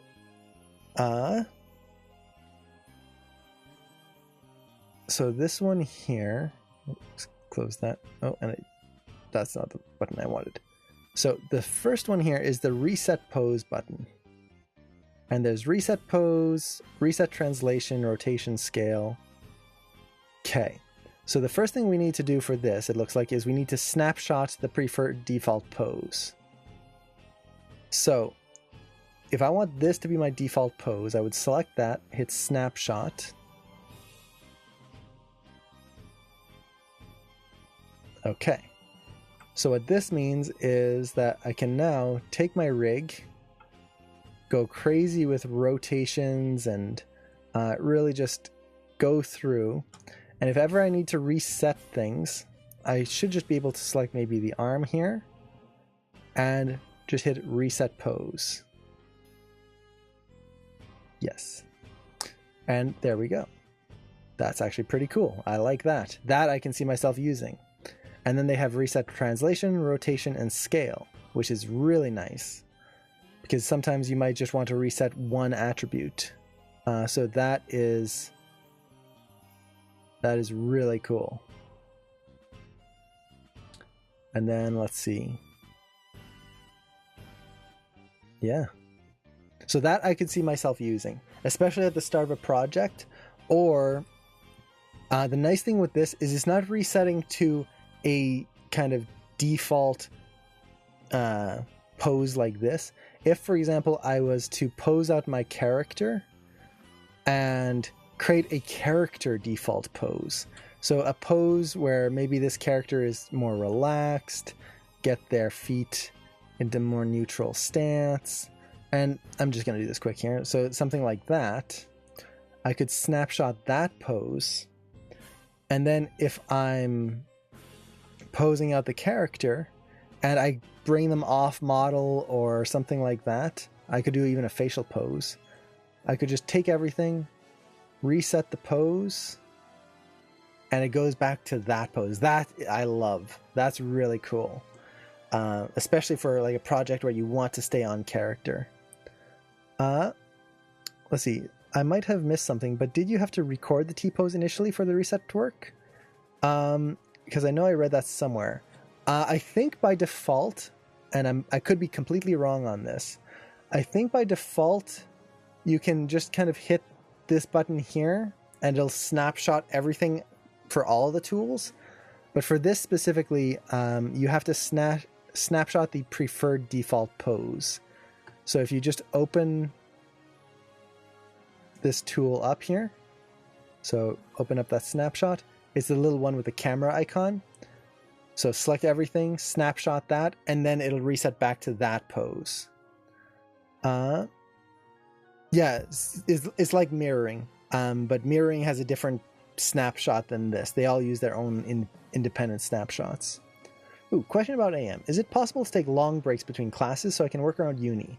Yes, you can. You can take indefinite breaks. So what I mean by that is, let's say you do class 1 and class 2, and then you figure out, I need a break. Either I'm going back to university, or you just need a break. You need to deal with some family issues. You're going on vacation, anything. You can just say, hey, I'm taking a break.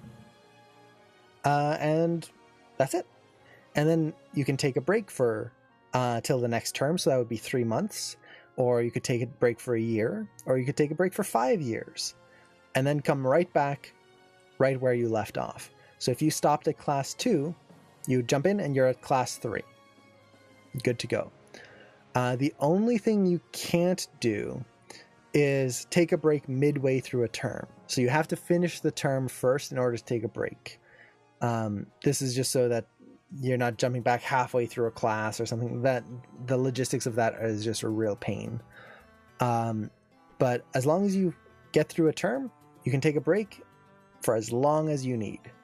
I knew someone, they started at the same time as us, going through Animation Mentor, and they would take a break every other term.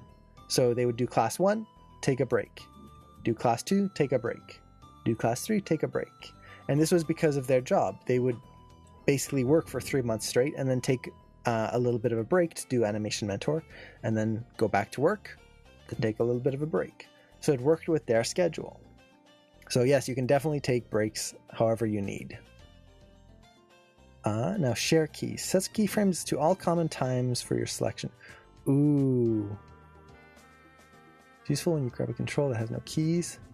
So if this is correct, so let's say I had a few keys on this, but nothing on any of the other controls. And actually, let's just set everything, give a key on frame 1, but we've only keyed the shoulder here. Everything else has no keys. Does this mean if I click on this button, is it going to go through and key? Beautiful. Look at that. It went through and keyed every other control to match those keys. That is wonderful. That is something I can see myself using. Because sometimes you'll start animating a scene and you might forget to key a spine control. You might forget to key a shoulder in your first blocking pass. And that can ruin a splining pass because suddenly one object is going to move in random ways. So just being able to go through there and then just click, boop, that button, and make sure everything is keyed the same. That is a great little like polished, yeah, exactly. It saves a lot of undoing. It just like, I can see myself just hitting that and going, I'm safe, good to go. That is nice. Usually what I would end up doing, which is the old-fashioned way, is just select all the controls, hit S to set a key, go to the next keyframe, hit S to set a key, go to the next, hit S, next, S. Same thing, but it's so nice to be able to do it in one button. So these buttons here, definitely I see myself using. I could see myself using that on pretty much every project I work on. The share keys button, maybe only once per project, but I'd still be using it. Okay. Yeah, I can see myself like as I've only gotten through the first 2 segments and already I'm going, I don't know if I'll be able to go back now. So the next segment we have is the ease in and then the tween tool. Now with the ease in, from what I was reading, most of it is trying to, or let me put it this way. The difference between the tween and the ease is the tween tool is going to try and clean up or basically put an in between 2 keys and kind of clean that up in a nice even way. The ease tool, though, does a similar thing, but it will reposition your keys in order to get a nice clean ease in or ease out, or a bunch of other things. Now, for this, I'm trying to think what the easiest animation I can do here would be. So, for example, let's say we've got some animation here of the arm going up, but we need this to ease, and we've just got too many keys, and there's like this little wiggle and shake or something like that, and it's just not working right. And we just want a nice ease out. Well, if I understand this correctly, I should just be able to take all of these, and there we go. Ease into that final position. Now, would I just take these? Nope. What did I do? Yeah. So I could just take that, and you can see how they rebuild the curves to create that ease very easily. So that is actually pretty cool, especially for an action that you know has to have a nice ease. I could see myself really using that quite a bit. And especially if you're dealing with curves that are slightly messy, so something like this, instead of having to try and reposition them all manually, being able to just go, boop, done, that is nice. Noise wave, ooh, this is one I'm excited about. Yes. So this adds a little noise to your curve. That I could see myself using that a lot. Specifically to add vibration to things, shakes to a character's hand, little things like that. Trying to do this manually is always a bit of a pain. Let's see. So yes, I would use that. Time offsetter. Ooh, this seems cool. That is neat. So basically this is the equivalent of going to curves. Let's actually make this so that they begin and end on the same time here. I think it'll show better. So let's say we have a curve like this. I could use the time offsetter, and it basically goes through the curve in the same way as if we had gone to view, show infinity curves, curves, post infinity cycle, and then just kind of walk through that curve there like we're doing this, but all without having to do infinity curves. That is cool. I don't know if I would use it that often, but maybe. Let's see, push pull. Okay, so this is just basically scaling, it seems. Oop, that's the wrong one. Push pull. Yeah, it's scaling the curves. I definitely see a use on that. I don't know if it would replace my habit of just using the scale tool, but very useful. Simplify bake. Oh, this one seems cool. So this reduces or adds keys non-destructively. So you can add a bunch more keys, like so. Or use it to simplify your curve, it seems. So if I select my whole curve here, and remove keys that are non-important. So if you find that you have way too many keys on a curve, this actually could be very nice, especially I could see this really becoming handy. Let's say you had your rotate X curve here and you just have like keys on ones. It just, somehow you got keys everywhere. You could just take this and then go whoop, and it just gets rid of all these extra keys for you, especially if it's just like a simple curve. Let's see, that one I could see myself using. Smooth rough. Not sure what that's gonna do. Smooth rough.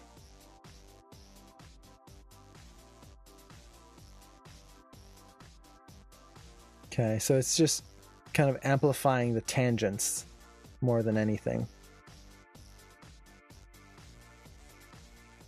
Useful. I don't know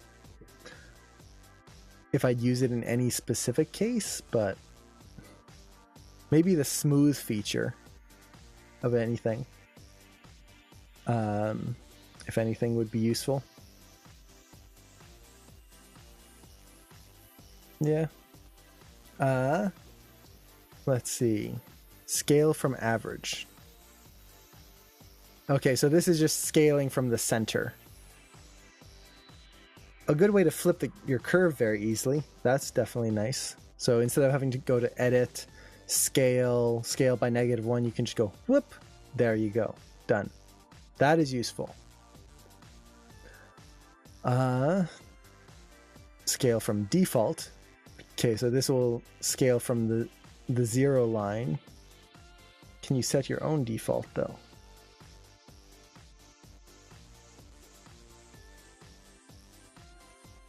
No, it looks like it's just from 0. Okay, so useful. I don't know if I'd use it that much. Let's see. Scale from frame. Okay, so this is to retime. No, wait. Oh, cool. So this, I could set my range here, I guess. So scale from 83 to 120. Might be useful. Seems more hassle than it's worth, just from my workflow. And this is kind of the big thing is I'm trying to think of this as what would I be doing if I was animating this, and when would this be helpful, and would the tool be worth, for example, you have to consider you've got a tool like this by default, and then okay, I've got to open this up. Okay, I've got to come here to scale here. Now I've got to set up the frame numbers there. Okay, and then scale it. Is that worth all the effort versus just selecting and then going whoop, scale like that, and just lining up my cursor to that key? Nah, I don't know. I don't see myself using that one as much. Useful. I can see certain cases where I would find it handy, but I don't know if it would outweigh the speed I'd get just animating normally. Hey, Sir Wade, welcome back. Yes, adding dirt to VFX motion. Yeah, for the smooth rough, I could definitely see that as adding dirt. Which is, I don't know if, oh yeah, I guess the noise wave kind of adds everything kind of globally, whereas the smooth rough takes the existing values. So for example, if we had a little bit more roughness in this curve here, it takes those existing values and roughens those out.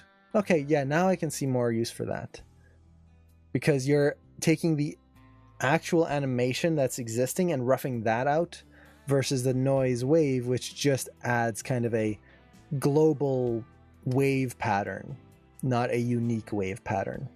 Okay, so those I could see myself using in conjunction, actually. Let's see. Michael Karowitz uses another script to push-pull, and I like it. It's better than scaling because it just maintains the proportions in a more controlled way. I didn't know Animbot had something similar, so I'm going to try it. Were you seeing double by the end? That rig, though. I can't imagine. Like, not only did you do a 24-hour stream, you did it with that rig. That's the impressive part. Most people would have quit and pulled out their hair after like an hour, and you did 24. Okay. Man, can't imagine. See, scale from neighbor left. And then I'm guessing the next one's scale from neighbor right. Okay. So this would basically scale from whatever key is left of that. Okay. Useful. So for example, if I wanted to take all of these and scale from that left point, I could see myself using this a lot more than the scale from a specific frame. This one basically makes me think of the region tool here. It's very similar in the way it functions. Let's see. I'm gonna cry for you.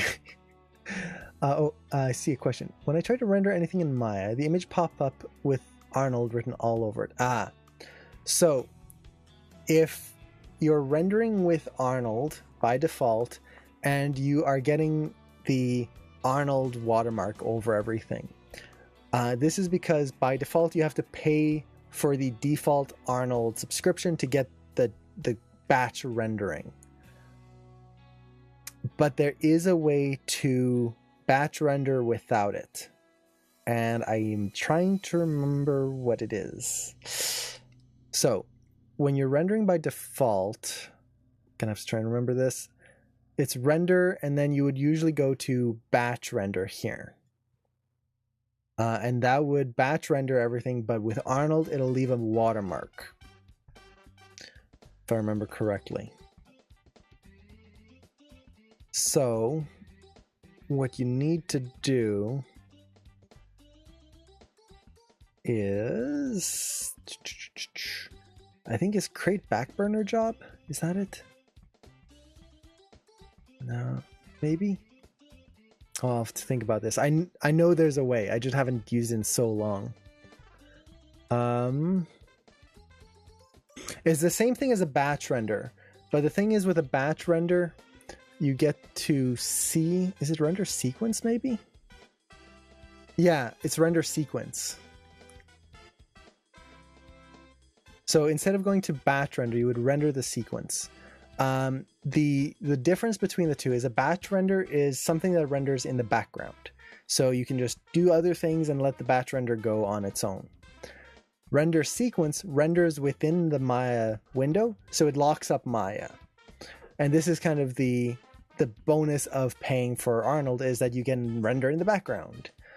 But when you're rendering, you would just choose your camera here, select everything in there, render sequence, and that should do the same thing but without a watermark.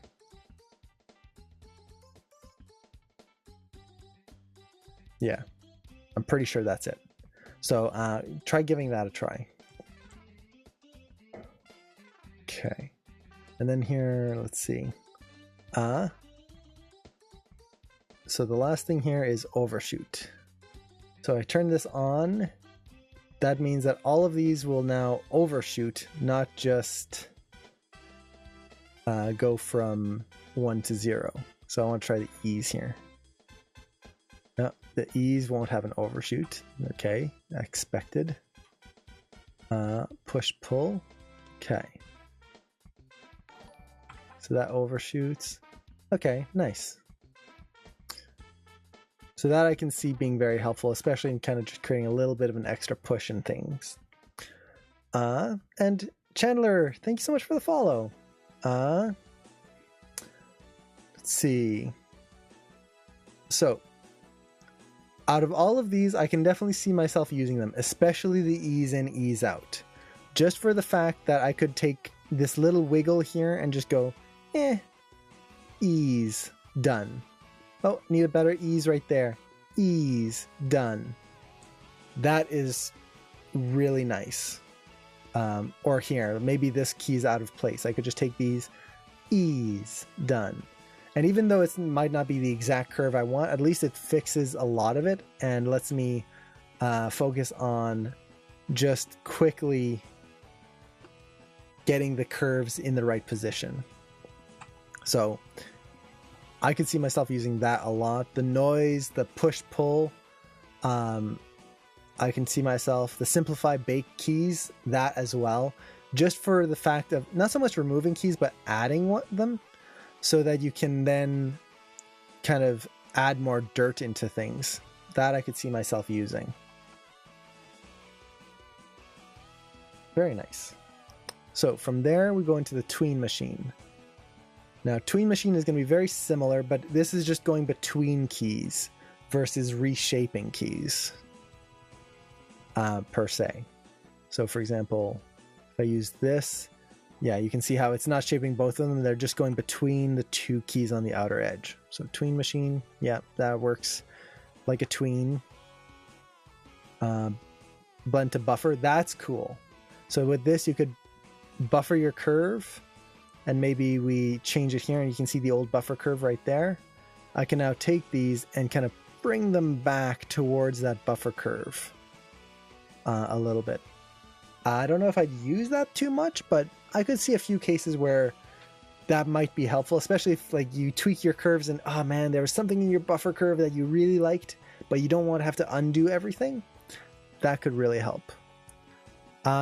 is an Animbot exploration. I've never used Animbot really, so I figured I would just, instead of doing a demo per se and recording things, I would just explore it and kind of discover it alongside you guys and see if these tools kind of appeal to me or not.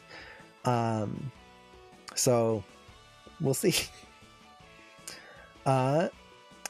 So let's see. So that one I could see myself using a little bit on rare occasion. Blend to default. This I could see myself using in conjunction with the pose reset on this.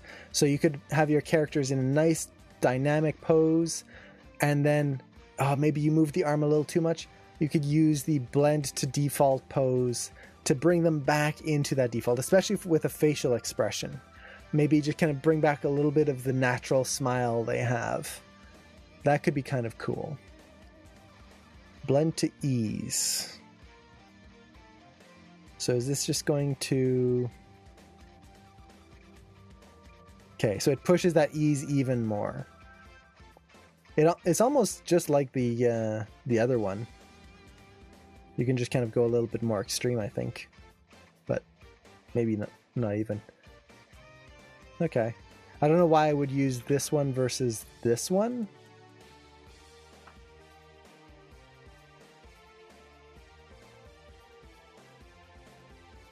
They seem very similar, but nice to have in kind of two quick and easy places to get to. Blend to frame. So this basically lets you blend to a specific frame. Somewhat useful. Blend to mirror. Ooh, this one's cool. So I don't know if this is going to work because I don't have a mirror pose in yet. Okay. So I think for this I have to set the rig to a default pose. So let's do that super quick. Make sure the clavicles are reset here. Okay, and then the feet. So I could take this and let's create a mirror snapshot. So I believe that's in the mirror settings here. Yep. And what that's going to do is look through the whole shot to see which controls are mirrorable, which means that now if I move, let's say, this arm down here and this one to the front over here, I can take this arm and blend to mirror, and it should try to blend in to match the other one. Now let's actually make sure I've got all my keys keyed here.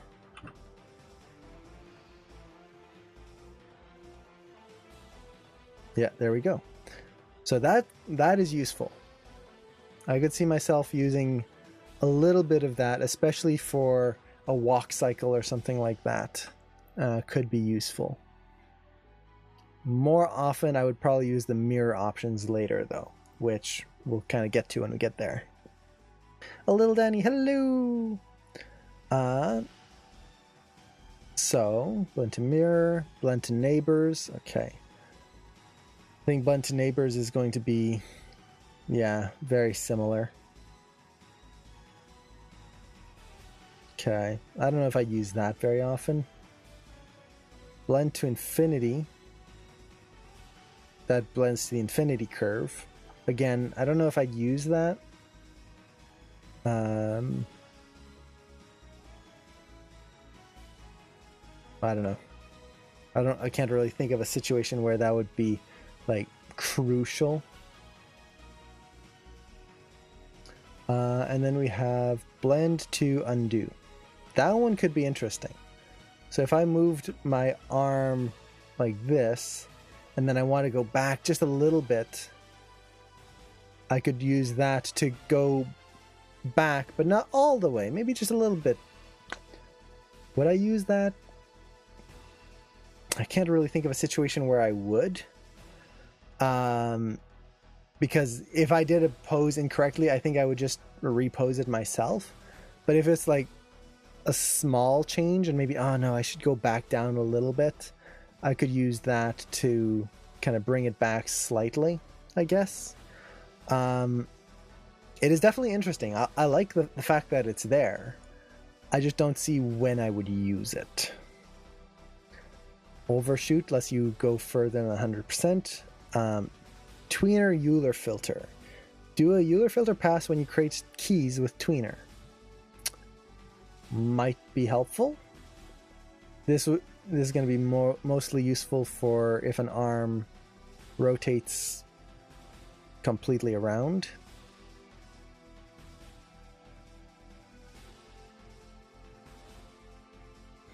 So if I had to do an in-between here,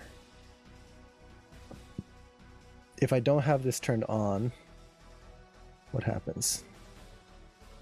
Oh, make sure I don't have everything selected. So that's gonna just do that. I turn this on. This might not be a good test for this. Oh, it flipped my whole curve.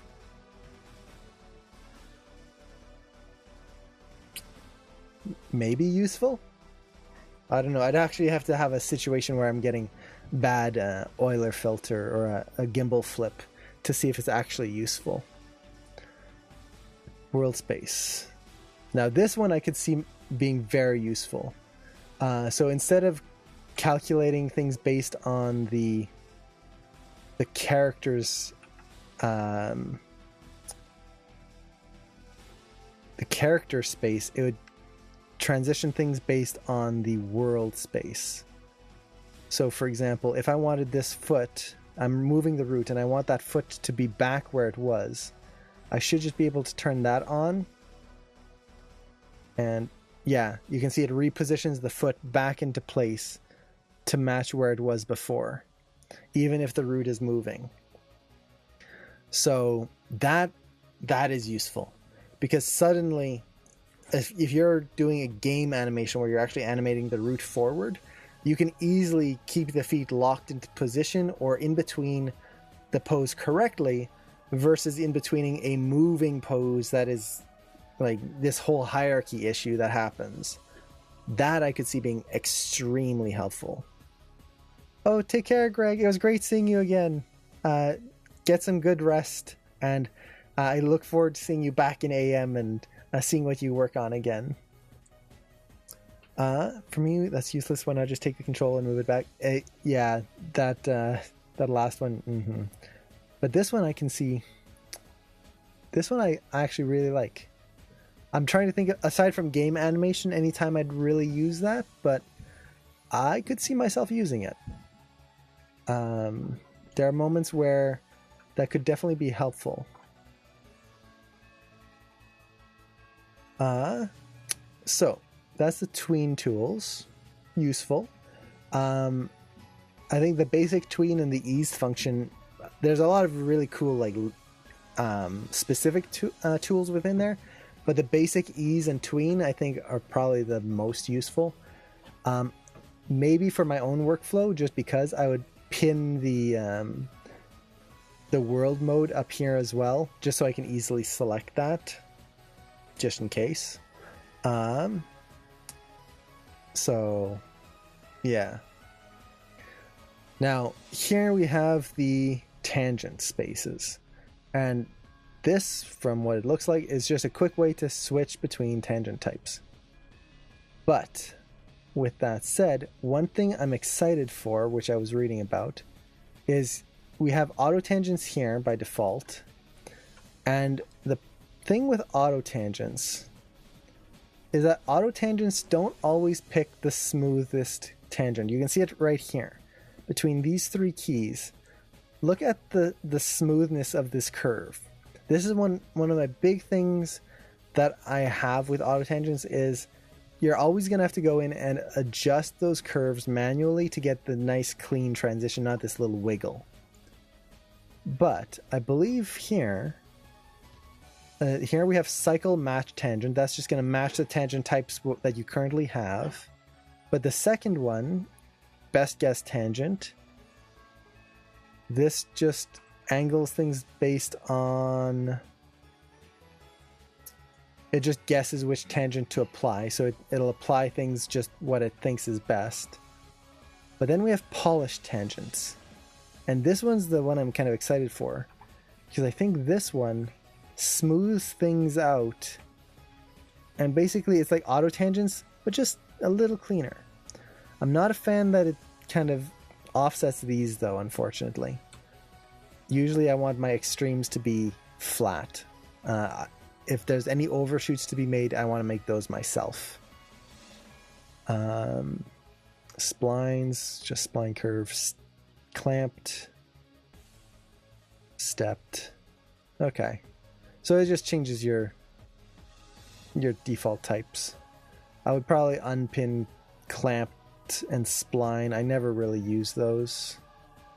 Linear is good, stepped is good, auto tangent is good. Bounce tangents, I think I would just break the tangents myself versus doing this. That's basically just going into linear anyway. So I don't see myself using that, personally. I'd probably just keep... Would I even keep polished? I might not even use any of these, honestly.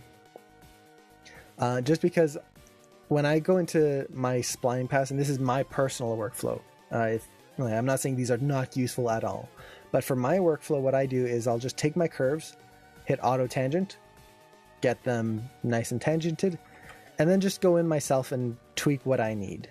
Because maybe here there's going to be an overshoot right there. Here we clean up that curve a little bit there, and then the rest is done. I'm not a fan of having the computer deal with my tangents myself, or without my approval, I should say. So for example, here maybe blip, clean that up a little bit, and there we go. So I don't know if I'd use these. If anything, I would much rather just set up hotkeys on my keyboard to quickly switch from tangent types. So I could easily maybe select this and break the tangents. Just click a button and now I can adjust each side individually. Things like that. So, yeah. Let's see. I was told that you could tell me where poly count was in Blender. In Blender, I don't know. In Maya, it's under display... what was it? Display, heads up display, poly count. Or, yeah, poly count right there. In Blender, I just needed to know because I'm working on a poly count mushroom and I'm trying to bake my high poly into my low poly. Well, let's find out. And how can we set up hotkeys? I can show you that super quick. So, Blender poly count. So,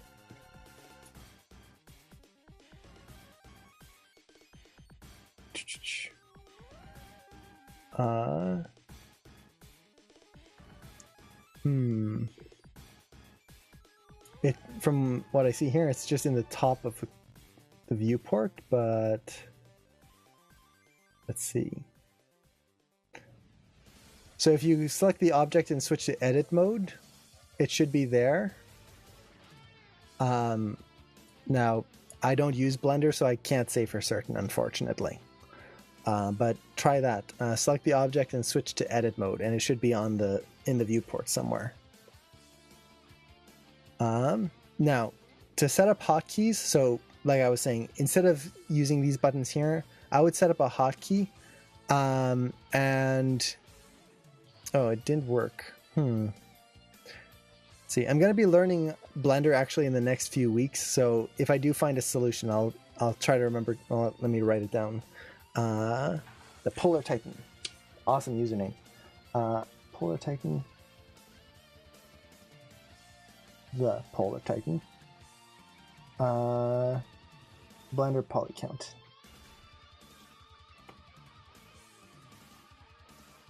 If I find out, I'll let you know. So, to set up keys in Maya, you would just go to Windows, Settings, Preferences, Hotkey Editor. And in here, you can basically set hotkeys to pretty much anything. So you can find something you want in here. So for example, if you need to do something in the graph editor. So we'll look in our editor's graph editor, and let's see. Where's break tangent? Well, we've got buffer curve snapshot. That's nice. All the tangent types right there. Very nice. So I could, let's see, where are you? Break tangent. Break tangents right there. So I could take that, set it to a hotkey, and you can see which hotkeys are unassigned right here. So I could take maybe Control 9 and let's see. How do I want to do this?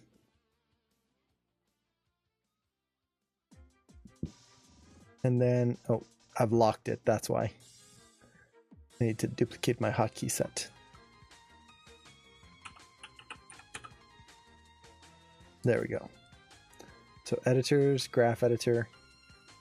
I actually like that they lock their default hotkey set. That's really nice because when I was first starting out, I would accidentally change things way too often.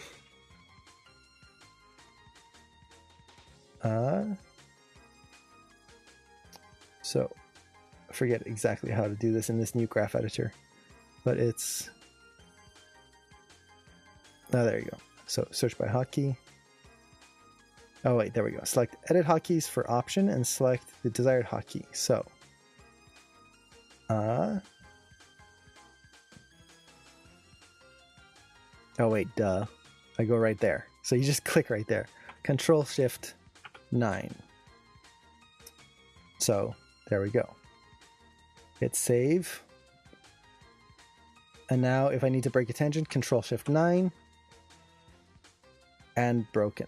Now you'd want to put it to a hotkey that's a little bit more useful than Control Shift 9. That's a two-handed hotkey, but if you want to do that, you can easily set some hotkeys so that you can go click auto tangent, break tangent, buffer curve, all of that just with like a few key presses, which I think would outweigh the usefulness of these buttons here, personally.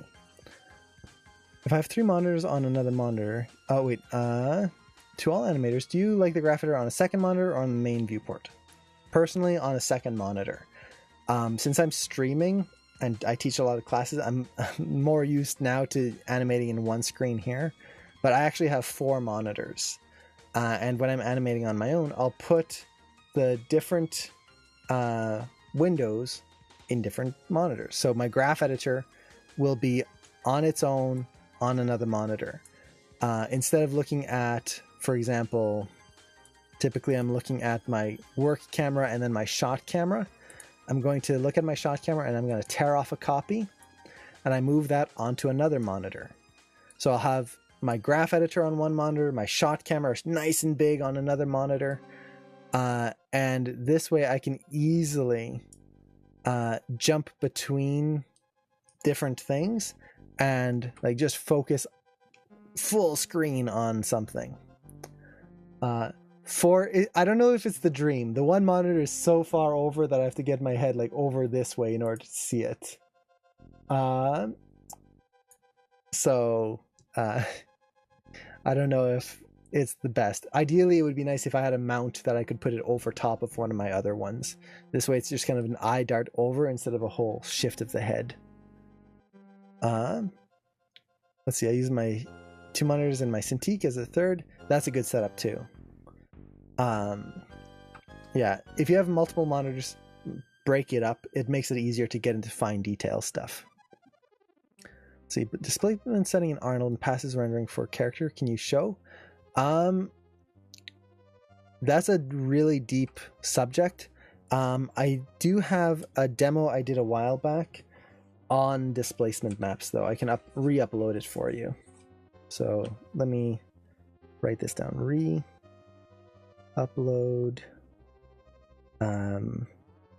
Arnold demos.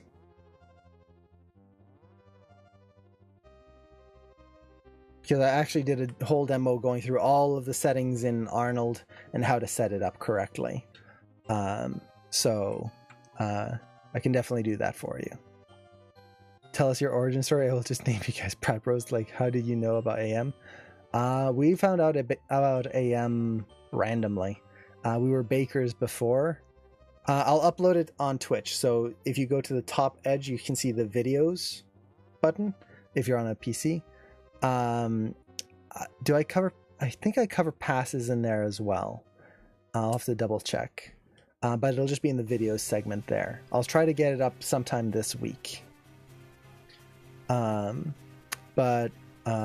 Yeah, it should just be in there.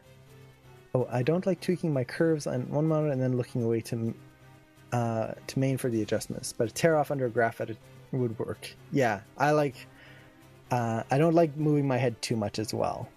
But yeah, in terms of origin, is we were bakers before, Cameron and I, and then we found out about Animation Mentor, and to be honest, this was a long time ago. We saw, learn animation online, 18 months. And it's like, nah, that can't be right. Not for that price. Most of the schools we were looking at for animation were like $200,000 or more, plus living expenses, plus everything else. That's like, there's no way. So we held off a little bit, and then we kept seeing more and more work from Animation Mentor students. And it's just like, this is really good work.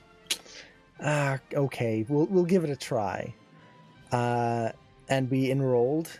We had 0 animation experience before AM. We had never animated anything in our lives. And that's pretty much it. And we loved it so much that now we're teaching there, and we like to share what we know from there.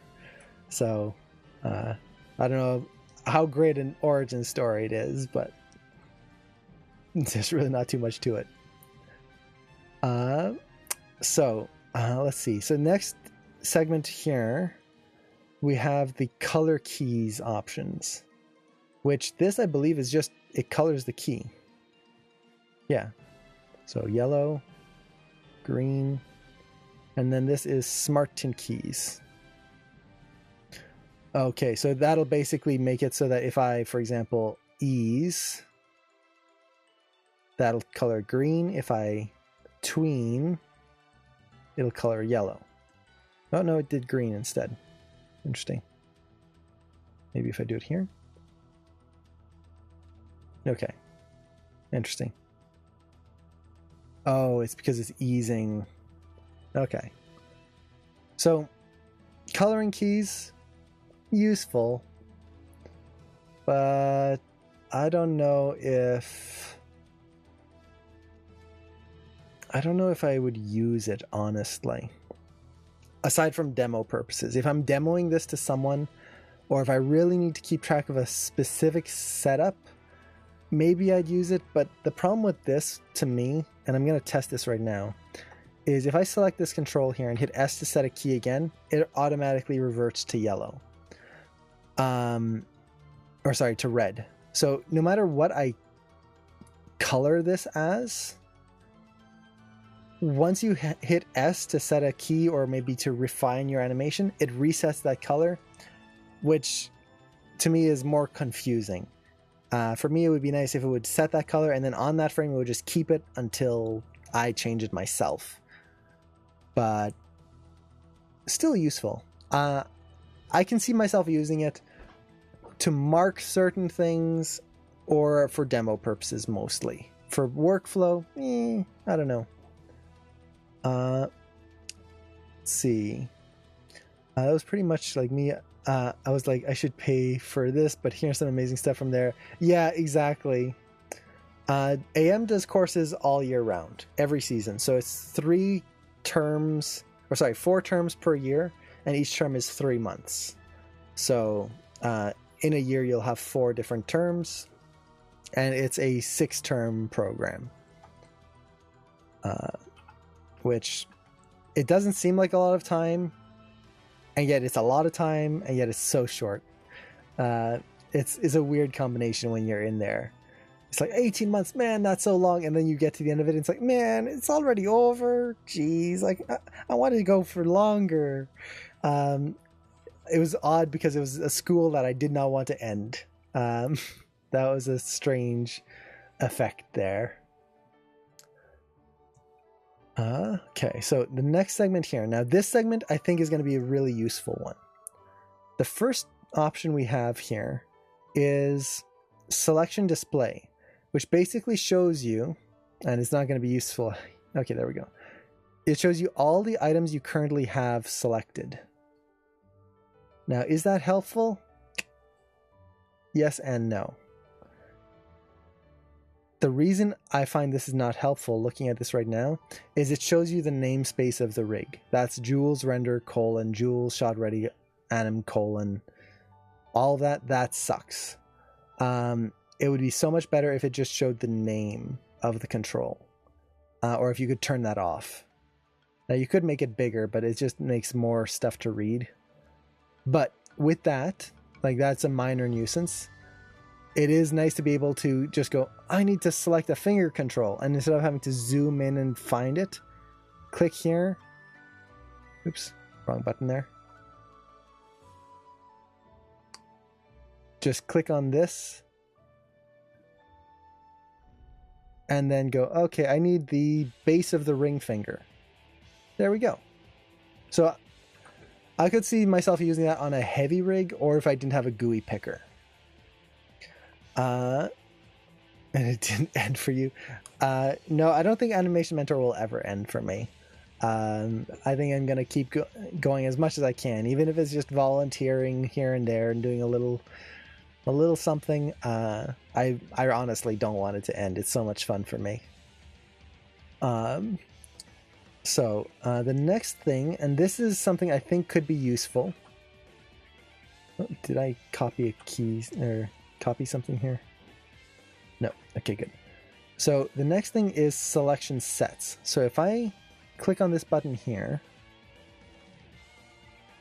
let's call this arm left, and I'll just go with the default purple, hit OK. That creates this little pop-up that is basically a quick select set. So I can click on that and just select the arm. If I wanted to, I could add one. Oops. Let's create select sets. Smart. Oh, that's cool. So it'll reset and it makes sets for all the characters. Nice. So let's make this one. Oops. Okay, so I have to rename it first and then. Can I edit this? Rename. Okay, so this is spine. Okay, so this is very useful. Now, you can do this right in Maya itself. Just select your objects, go to create, sets, quick select set. You set the name and add it to the shelf, and it goes up there. What I like about this is I can move this anywhere I want. So I can just have it like right next to my hand. And since I animate with a tablet, the fact of it being really close means that my hand doesn't have to go across the tablet. It speeds things up. As much as like, oh, just like going a little bit over here, it's not much, but it does slow you down. So I could see myself using this quite a bit, especially because you can just quickly name them, and you have a lot of options here to organize and to keep things like color coded. That's really nice. Easy to add stuff. Yeah, I could see myself using that definitely. That would probably be a highlight for me right there. I am without the press, it's a dark place. So let's see. Next is select opposite. So this one, if I select this elbow, boop, it selects the opposite hand. So if I select that, boop, selects the opposite hand. Definitely useful. I would say it's probably more useful in the sense of if you've got a really complex scene and one hand's kind of hidden, maybe something like this, and it's hard to select those controls, I could just select that and then boop, select those like that. Or if I'm animating both arms like this, I've finished animating one, I can just go boop without having to pick another selection set or something like that. Or maybe even for the face, that would be very helpful. Let's see. Copy animation. Copy pose. And then paste animation, or yeah, paste, copy paste.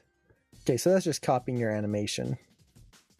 So if I hit this, copy, it takes my whole shot. And then if I just do that, paste. Okay, so just copy pastes. I don't know if I'd use that, honestly. Mostly because I think I would be more comfortable using infinity curves and using the copy paste options in Maya. Copy paste is one of those things that there's so many little things to keep a watch on. I would rather do it in the graph editor where I can see everything than to just kind of blindly do it. And I don't know, I think I would just be more comfortable in the graph editor. That could just be me used to the graph editor though. I just don't see myself using that. Same thing with copy pose. Like, I could copy this whole pose here. That I actually see myself using a little bit more. So just copy the whole pose and then move it over here. Could be nice. But at the same time, for example, if I wanted to copy this pose here, I would just go to frame 10, middle mouse drag to the end, and then set a key. So that's way faster to me. Instead of having to hit copy, go down to the timeline, move it, go up, hit paste, just middle mouse drag, hit S, done. So I don't know if I'd use these. Personally, I would probably just unpin these if I could just unpin all of them. And then just not have those there. But these two here, definitely I love those. Now we get into the mirror options. Oh, for the second there, I thought you were reading a Twitch comment that said copy animation. So the mirror options here, this I could see myself definitely using. So the first thing we have is the mirror snapshot, or the mirror tool. So we have mirror pose and mirror all keys. So mirror pose will just mirror whatever I have selected. So boop, like that. If I select both arms, for example, so boop, boop, mirror. I was hoping it would flip them. Oh, dang it. But maybe that's what mirror pose would do. Oh no, this is mirror all keys. So this is just going to flip the entire animation on everything. And oh boy. Looks like we're getting some issues with that.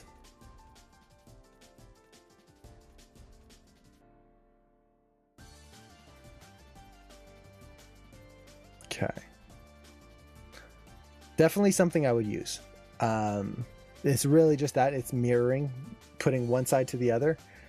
For something like a walk cycle, or in certain cases where you might have posed out the wrong arm. I've had this happen to me a few times where I'm animating in a shot and then suddenly either the scene layout changes, or maybe I was just not paying attention and I animated the wrong hand. This character is supposed to be left-handed and I animated him doing something with his right hand. This could be super useful to just go boop, done. It's all onto the other hand now, and you don't lose all the animation you did. That is super useful. Now this one, this is align objects. So that basically aligns things, and this aligns them to match all the keys. So let's create a polygon sphere, and let's align it to this. Did that work? Or do I have to go the other way? Okay, so that aligns it there. But now you can see the arm is moving and it's not aligned. If I do it align all keys, I'm assuming this is basically like baking. And it tries to follow.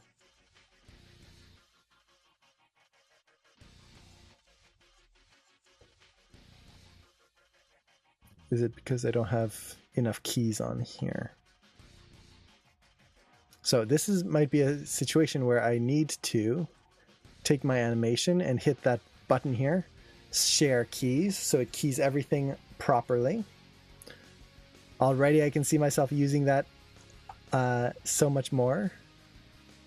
So let's see, we've got that. Okay. So let's try snapping again. Object to the wrist, boop, but it only moves. Oh no, there you go. Oh no, not quite. So object to wrist and then snap on everything. There we go. So that's definitely nice. So this would be a cool way to be able to match an object without having to deal with any constraints whatsoever. So I didn't have to try to constrain this. It's all still animated. So I could change this at any point and adjust my animation. So that is useful. I could see myself using that quite often. Next is copy Xform relationship. So this one I'm excited for. I've heard some good things about it, which is basically it's like constraining without constraining.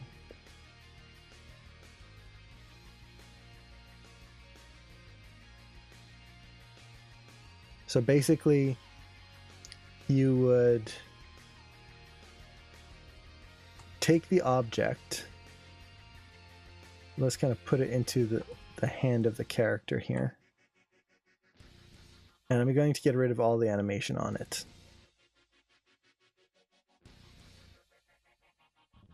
Okay. So let's just put a key here on frame 3. Okay. So if I take that object and connect it to the wrist,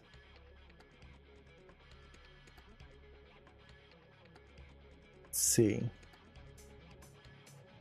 No. Do I have to do it the other way?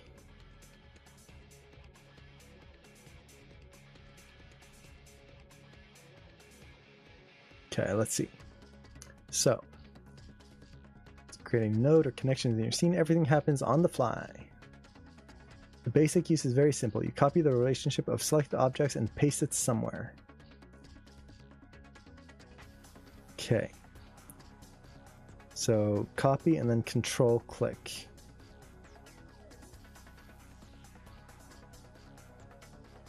Okay, then this is paste Xform.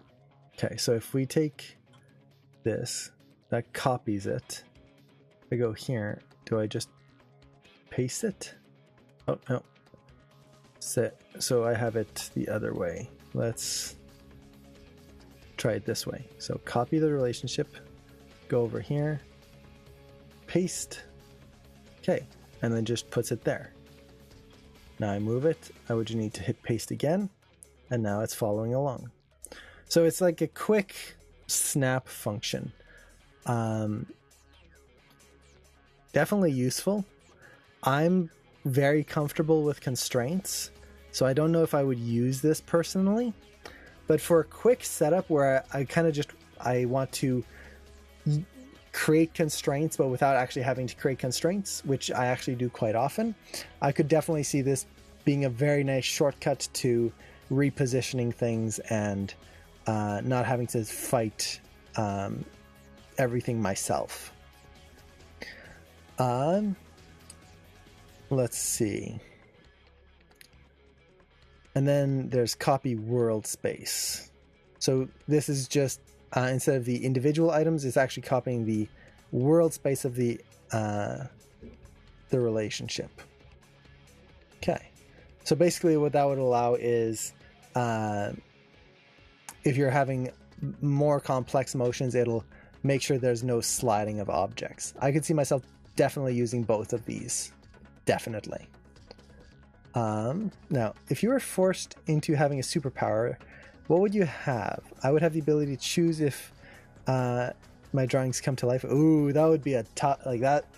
To to have your drawings come to life, that is it comes with a heavy responsibility. I don't know if I could do that. just knowing my drawing ability, they would curse me for their misproportioned bodies and poorly colored inlines. Oh, I would be a god of mutants, of little horrible imps rising up to tear me down. If I had to choose a superpower, well, that's a good question. I think if I had to have a superpower,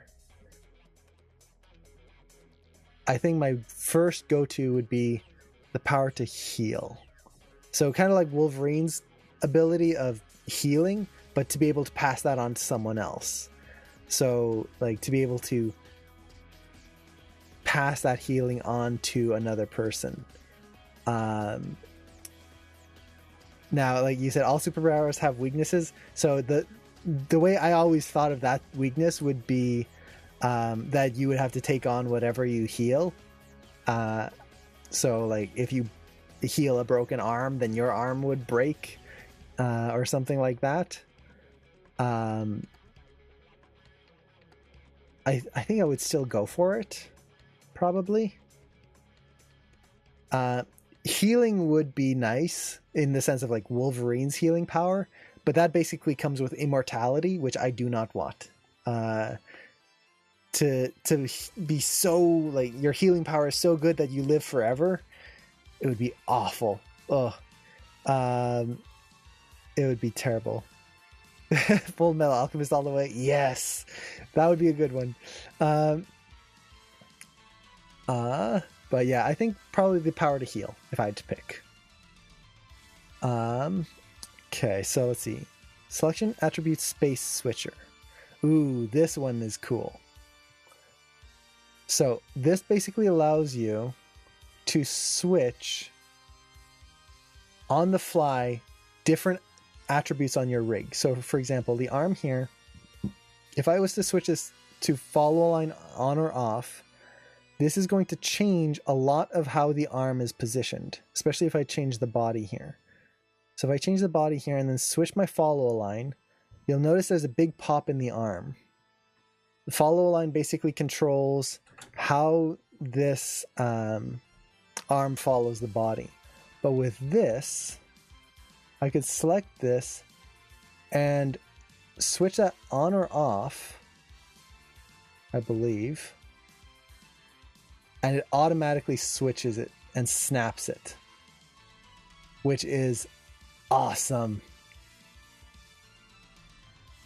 I can even put it fractional frames and it still snaps it. That is something, if any of you have dealt with follow line switching or something like that, this alone is worth getting the tool. That is so cool. And the fact that you can do it for all the keys all at once, that is amazing. So I would use this all the time. And I think you can apply it to rotation space as well. Rotation orders. So that is really cool. Let's see. After that, we've got temporary pivot. Yes, this is a cool one. So basically, this allows you to create a temporary pivot for something. So for example, let's say we had our IK arm here. So snap that there.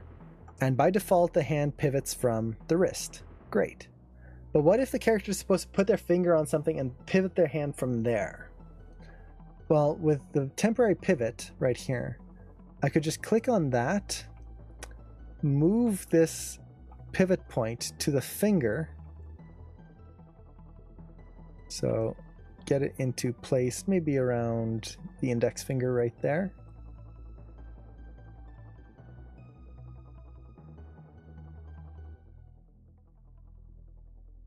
And then rotate the hand from there.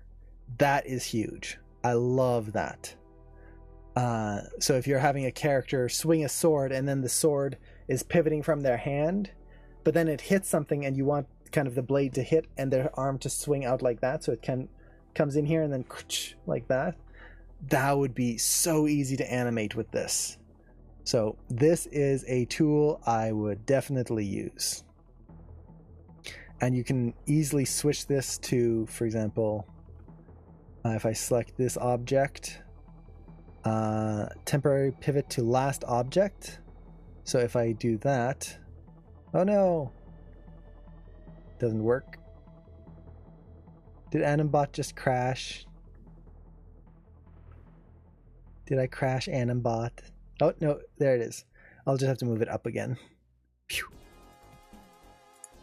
Just had to relaunch itself. And come on, up you go. Click and drag.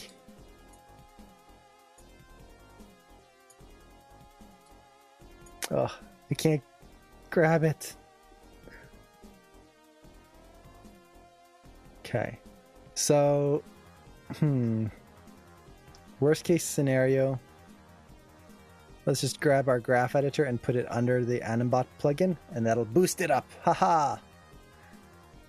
Use the graph editor.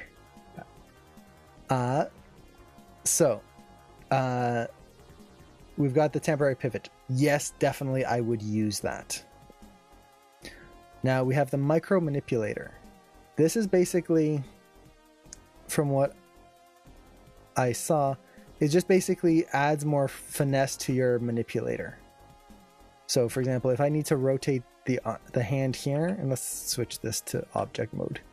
If I need to rotate the hand here, I can activate the micro manipulator. And what that's going to do is just allow for finer control on that rotation. I don't know if I'd use this personally. I could see it being handy, but I do most of my micro motion in the graph editor. So I wouldn't find that really useful for this. I think it would just kind of get more in the way. And Blender, no, this is Maya 2019. So I don't know. Micro manipulator, not a fan personally for my workflow. Global offset. Changes will propagate to the whole animation. Ooh, that sounds cool. So basically what this does is, let's say I've got my animation here, and the animation for these arms are so horrible. I'm actually going to quickly adjust this rotation on the arm to get rid of this rotation. It's just kind of creeping me out. So now we get that. The other arm's just spinning on its own. But that's fine. We're not worried about animation right now. This is tool testing. But let's say we've got the arm here. And at some point we need that whole arm to be raised a little bit more. Well, if I remember correctly, you can just hit this global offset. And if I rotate this arm up, you can see it affected the entire curve. Or if I need it to be slightly more forward, it affects the entire curve to come with it. So now that whole arm is moving a little bit higher right there. If I needed maybe the arm to be like up instead of down. Now my animation is still intact, but the arm is pointed upwards. So this is a really useful tool. I will say that you can easily do this without the tool. So for example, if I need this to be rotated up, I can just grab my, make sure I don't grab my scale keys there. Grab my rotation right there and just rotate that. But the problem with this is there will be times when you try to move one rotation and it's not going to get quite right. You need to adjust multiple. In that case, this is going to be so cool. The other thing with this is if you have to hit a very specific pose. So for example, on, let's say this frame, that hand has to be on the ball on that frame, and then all the other animation has to match to that. I could just turn this on, bring that hand down, and let's make sure this is actually active here. Boop, there we go. Now it's blue, so I know it's active. And then just kind of bring this down over to the ball, right there, let's say. And there we go. I can visually see it versus having to use the graph editor. So that's kind of nice right there. I actually really like that. And Lifeless, thank you so much for the follow. I really appreciate that. Okay. So with that, we've only got a few more. First off here, we have the editable motion trails, or the motion trails, I should say. This is self-explanatory. I've used this a lot before, and I really like it. This just shows you a motion trail of how your thing is moving in the scene. Now, I really like this. Maya has its own editable motion trails. You can go under the animation menu set, visualize, create editable motion trail. The problem with theirs is it's kind of slow. I will say that it's, as much as I do like it, it's got some cool features, it is slow. It will slow down your scene. This one is fast. Whenever I use this, it's lightning quick and doesn't seem to slow down my animation at all. So that is a huge plus.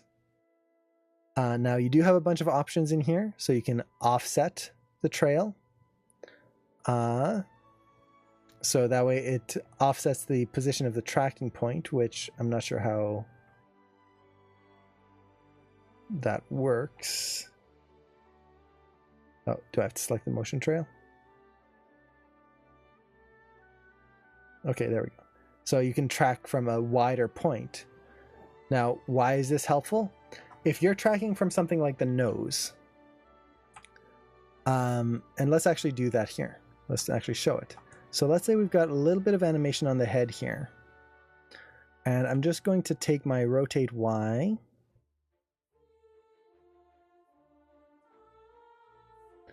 And let's use some of the features we've seen already. So let's use the noise wave. Oh, not too much. So we've got a little bit of rotate Y in the head, and I think I put too little.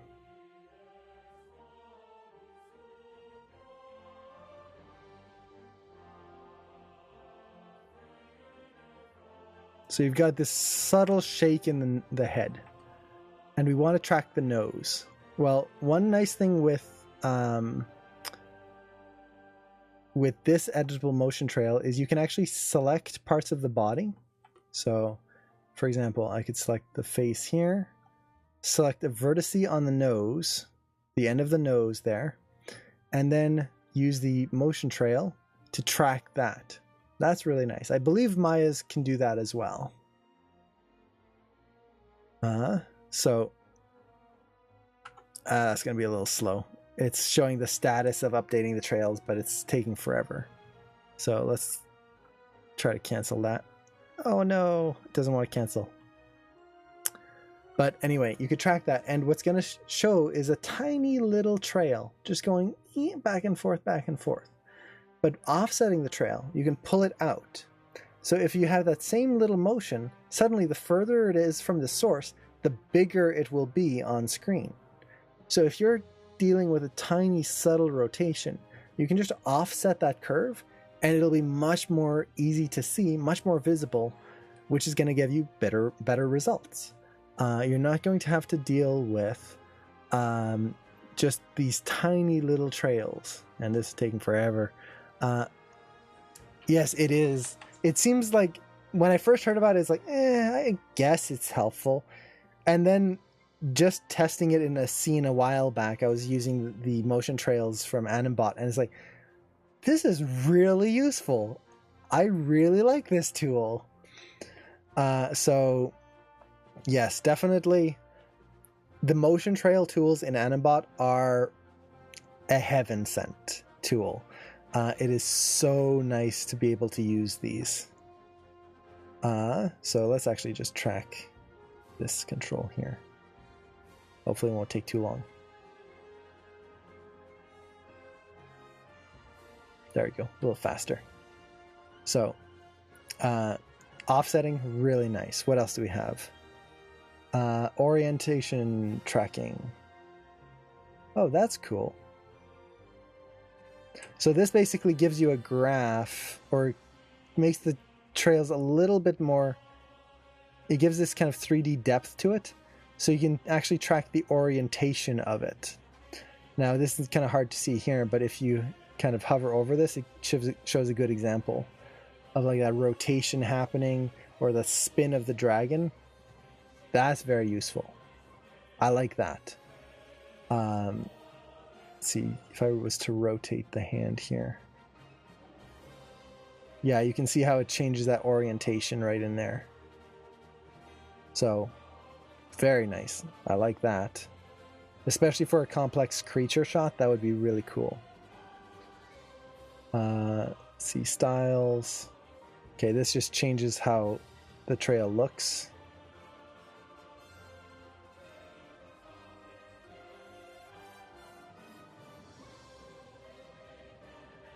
So you can have dots, A tools.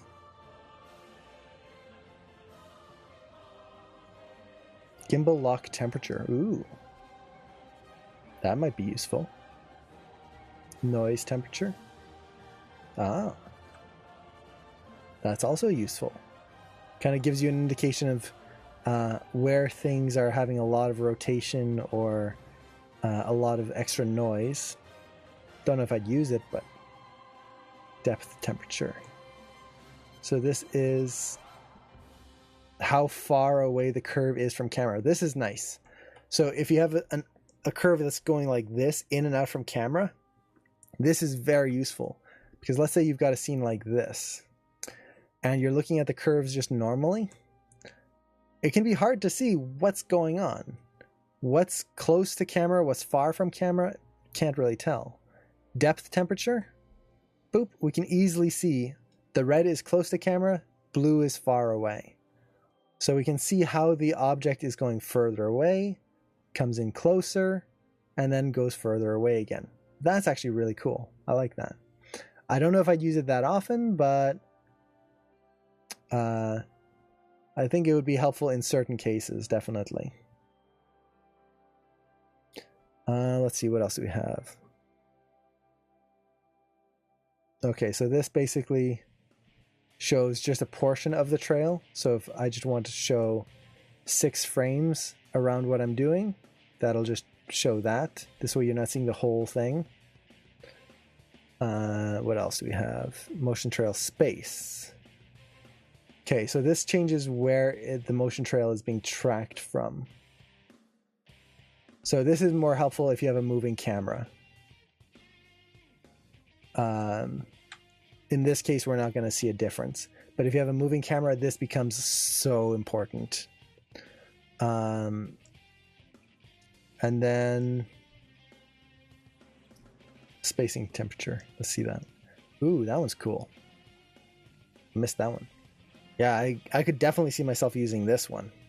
You could easily see where your kind of pops are happening or where it's kind of a little too boring. That's really cool. I like that. Okay, and then last is, okay, refresh. So you can basically set it so that you can get more performance out of your rig, or faster updating on the trail. So I would probably just leave this at default unless I'm noticing a big issue with my performance. Okay, now the next one here. This is a really cool feature which people don't really consider. Have you ever had a moment where you're trying to retime your animation and it is ungodly slow? It is just, you're trying to move one key and it bogs down and you have to wait and it freezes and you have to keep waiting and it's just like nothing is moving. So I'm trying to retime this, for example, and it would just not be moving. If ever you've had something like that, oftentimes what causes that is not so much that the rig is slow, that's part of it.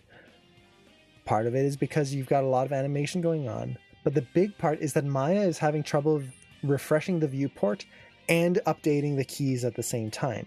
It's just hitting a bottleneck of information. So what you can do is just hit this button.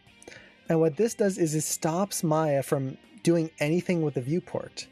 You can see as I'm scrubbing through here, nothing's changing in the viewport. The viewport has been turned off.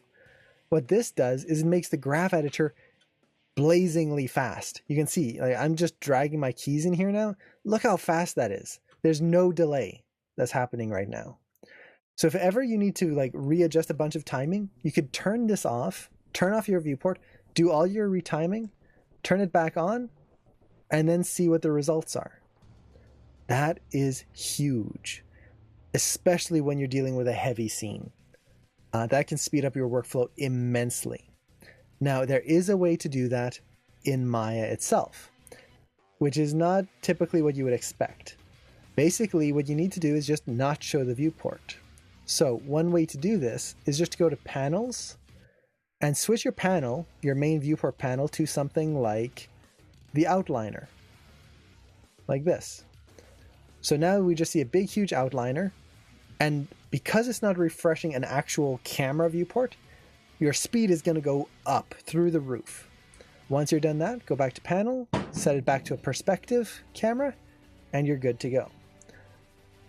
Animbot makes that way easier just by having a button that you press, stop everything, and then you're good to go.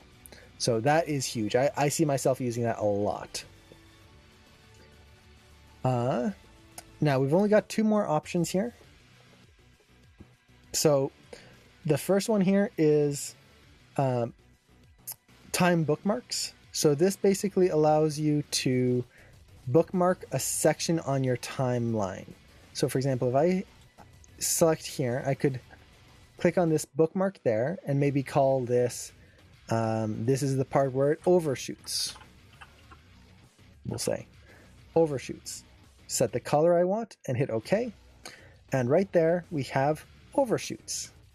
Now maybe from this part to this part, we have the settle. And this could be like different portions like settles, overshoots, or you could have like the story beats. Like this could be the scared moment. This is the excited moment. You just basically naming these, and this allows you to easily see what is going on in those segments. I love this feature. I've used this feature before. And especially when I'm demoing something to a class, it lets me easily kind of write out the areas that things are happening. We can easily see the timing of things. We can see the timing of the overall shot, which is really cool.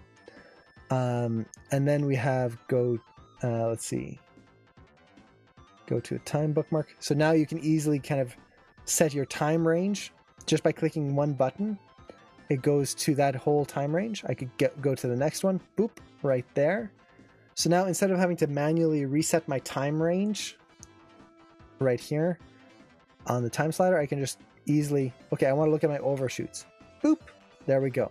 This is the whole overshoot section and nothing else. That is huge. I like that. It doesn't seem like much, but at least for me, this makes things really easy to visually get an idea of what's happening in a scene. So I've used this before, so I can safely say that I use this a lot. And you can even adjust things in here. So adjust that time right in there. There we go. So yes, I love this. Oh, take care, John. Oh, no worries. Lurking is perfectly acceptable in these streams. I know most of you guys are working anyway, so no worries. Okay, so that I would definitely use. And then this one is play keys and play only keyframes. So this, I'm assuming, if I hit play, is basically just going to play just the keys through the shot. So it's basically like going through a stepped preview. And I like this. Maya has this feature built in where you can right click on the timeline and go enable stepped preview.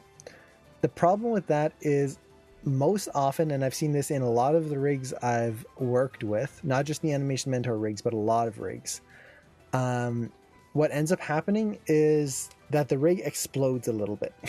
something in the rig breaks, because rigs are built with animation in the rig itself.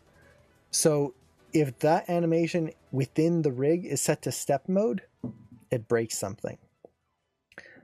So instead of using this, if you have Animbot, you can just hit this play button and it'll do the same thing, but it shows you just the keys. The other thing I like is it shows you, I don't know if you can see, like there's this red haze over top here, green over here. This tells you where it's playing back and what speed it's playing back.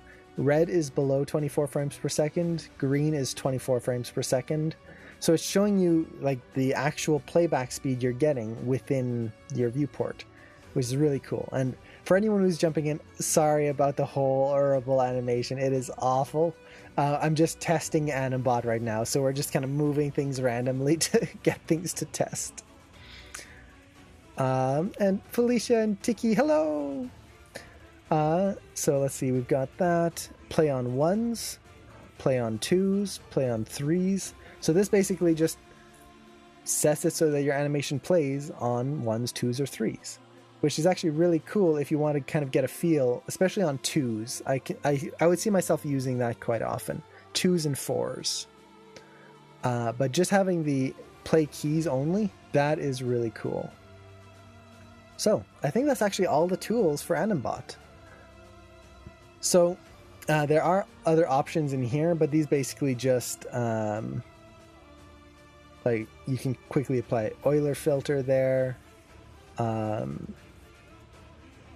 Gives you quick access to things.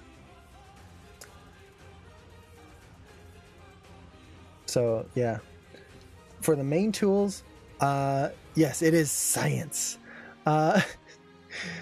Yes, this is going to be on my demo reel. Of all the shots I've ever animated on the stream, this is the one that's going to make it. I'll call it the whirlwind. There we go. The windmill, there, that's a better name. So going through this again, I would say my favorite tools are probably motion trail, the mirror tools. What else do I like? I will say, like, for anyone who's new here, I personally haven't used Animbot very much. This is a personal preference because I teach a lot of classes that deal with the starting of Maya, so I don't want to be using only a plugin that people have to pay for instead of the default Maya. But after going through all of these, kind of imagining myself working on a project, I could definitely see myself using this, and if you have it, use it. It's going to speed up your workflow immensely. Let's actually just go left to right. So I would say this first section here, the offset, being able to just incrementally offset things, I'll probably never use that. I don't really see a point in my workflow to use it. Maybe occasionally here and there to nudge something. The retiming tools, maybe. I think I'm just so used to retiming in the graph editor, I would just default to that instead of coming up here. This button here, share keys, I can see myself using that all the time. All the time. That's so useful. The ease and tween tools, definitely very useful. Not for making final animation, but for polishing and just kind of getting some quick things in about the right position, definitely I can see myself using that. These tangent tools, I really don't see myself ever using any of these. I would just do it in the graph editor. I always have the graph editor open anyway, so I would just use it in there. Coloring keys, yeah. For demo purposes, yes. And if I find I'm constantly kind of getting lost on something or like losing a key that's very important, I might color it. But other than that, not really. I just don't see myself using that. Oh, I missed that little part. What is going to speed up my process immensely? The Animbot plugin. So right here. It is a great plugin for Maya. So if you have it, definitely use it. Now here we have the selection sets, very useful. I definitely see myself using that all the time. I already use them up here, but I find this is just much more intuitive than Maya's. So I would probably just use that. Copy pasting animation, nah, I really don't see myself ever using that, just because I'm used to copying animation in the graph editor or copying poses in the timeline. So I don't see myself using those. Mirror tools, yes, definitely. Mirror, align objects. Align objects, I think I would have a hard time getting used to it, just because I'm so used to aligning objects using constraints. But it would be a nice, quicker way to work, definitely. The X form, which is like fake constraints, I could see myself using. I'm a fan of constraints though, so it'll have to be very specific when I use these, but I can definitely see myself using it. The temporary pivot, yes, I could see myself using that a lot. The micro manipulator, I just don't see myself ever using that. I don't know. It didn't seem to give enough fine control compared to the manipulator, and I'm just so used to using the graph editor, I just don't think I would use it. Temporary pivot, yeah, I just like thinking of it, the possibilities are just like, oh, that would make so many things so easy to animate without having to constrain and make all sorts of complex setups. Oh, that alone is like huge. Global offset, I don't see myself using it that much, but I can see situations where it would be very handy. Let's see, motion trails, definitely. Suspend viewport, once in a while, I could definitely see that happening, especially if I have to do a bunch of retiming. Time bookmarks, yes. I already use them. I really like them. Play keys, maybe. The problem with play keys is, unlike enable stepped preview, if you enable step preview, you can play blast your animation in stepped mode without losing your animation. With this just plays in the viewport in step mode, which, unless you've got a really good computer that can play it close to real time, it's not going to make much of a difference. So, yeah, it's cool, but I don't know if I'd use it. So, let's see. Remember those times when Animbot didn't exist and we had to do everything manually? Exactly. Let's see. So, yeah. So I think with that's pretty much all the tools in Animbot. Now, to kind of give a final verdict of it, I would say use it. Definitely, it is a wonderful plugin. It is like, this is a professional suite of tools right here. With that said, if you are starting to learn animation, if you are beginning to learn Maya, do not use it. Do not. With my putting my hand down, my fist down, do not use this. The reason is it's too good. It's too easy to use these tools and go, well, this is the best way to do it, which is great. Like, that's good that they're so good. But what if a studio hires you and they don't have this tool? Suddenly you're going to have to learn how to do it the hard way. And you don't want that. You don't want your first day of the job, where you're supposed to be like showing people how well you work and like being a part of the team, to be the day where you're having to struggle to learn the basics of Maya. No. If you're starting to learn animation, learn it the hard way first. It sounds mean, but it's actually going to get you a better career in general and make you more versatile. So learn that. Now, if you're an animation mentor, I'm going to have to open up that seal. If you're an animation mentor, I would recommend checking this out once you get to about class 4. Around 4 or 5, there you go. The seal of approval. I like this. That is adorable. So if you're about class 4, 5, 6, I would definitely recommend using this, because at that point you've got a good understanding of how Maya works. You've dealt with constraints and all of that the hard way. Now is the time to start speeding up your workflow and getting things done more quickly, and focusing more on the more advanced principles of animation, the acting, the pantomime, all of that stuff, versus trying to deal with the constraints and the minutia of the graph editor and all of that. So with that said, once you get to that point, definitely, if you want to invest in this, do it. It is well worth your time. And I would say, what is it, like at least 70 to 80% of these tools are ones that I myself can see. I can see myself using these on close to every project in the future. Does it mean I will? I don't know. Mostly because a lot of these demos I do, I want to keep doing them for people who don't have Animbot or who can't afford Animbot, or are just starting to learn. But for my own personal projects, I can see myself starting to use this quite a bit. So yeah, definitely I approve of this tool. Now let's see here. Scared cat will judge you. Yes. Can I give you a video to analyze, or do you not feel that the copyright might get you?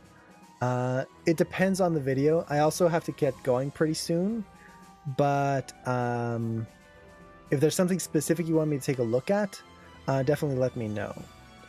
I didn't renew Animbot this term, so I guess I'm going to keep doing things like always. Maybe I'll use and play with it more in classics. Yeah, if you've used it before and you didn't find like it was really making your life night and day, or like really getting you things that you couldn't do normally, then you can save your money, because it is kind of expensive. I will say that. Like, well, let's see here. Does it have... I don't want to open the licensing thing in case it shows all my licensed stuff. Do I have the website open here?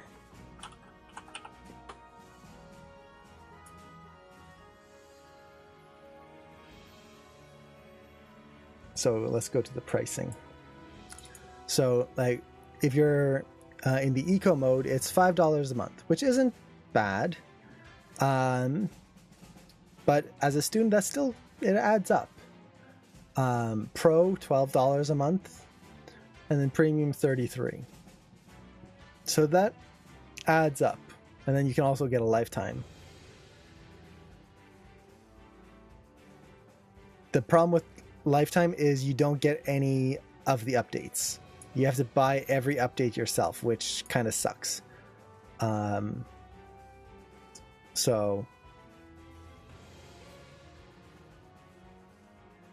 Freelancer seems kind of cool. So they definitely have some wide ranges here.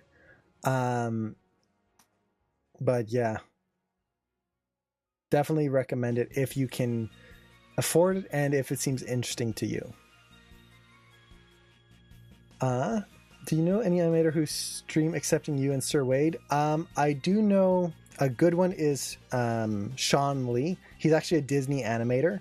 He even has a workshop that a few people here, I believe, are taking. There should be a link if you're on a desktop. There should be a link to his channel down below. There should also be a link down below to a whole list of Twitch animators. So if you want to check out a whole bunch, I think it's an Excel doc with just a bunch of people on there. Let's see. CGmation, yeah. Let's see. So let me check this YouTube link here. Oh, actually, so you've got, this is a link to Owl House. I actually, my next Movie Palooza stream, which is for anyone who doesn't know, It's a stream where I just analyze animation, and we look at Disney films or DreamWorks films or whatever, and just analyze scenes from it. The next one I want to do is of Owl House, because there are some amazing shots in there, from episode 1, 2, and 3, I believe. Did I see 3 yet? But I want to do that probably.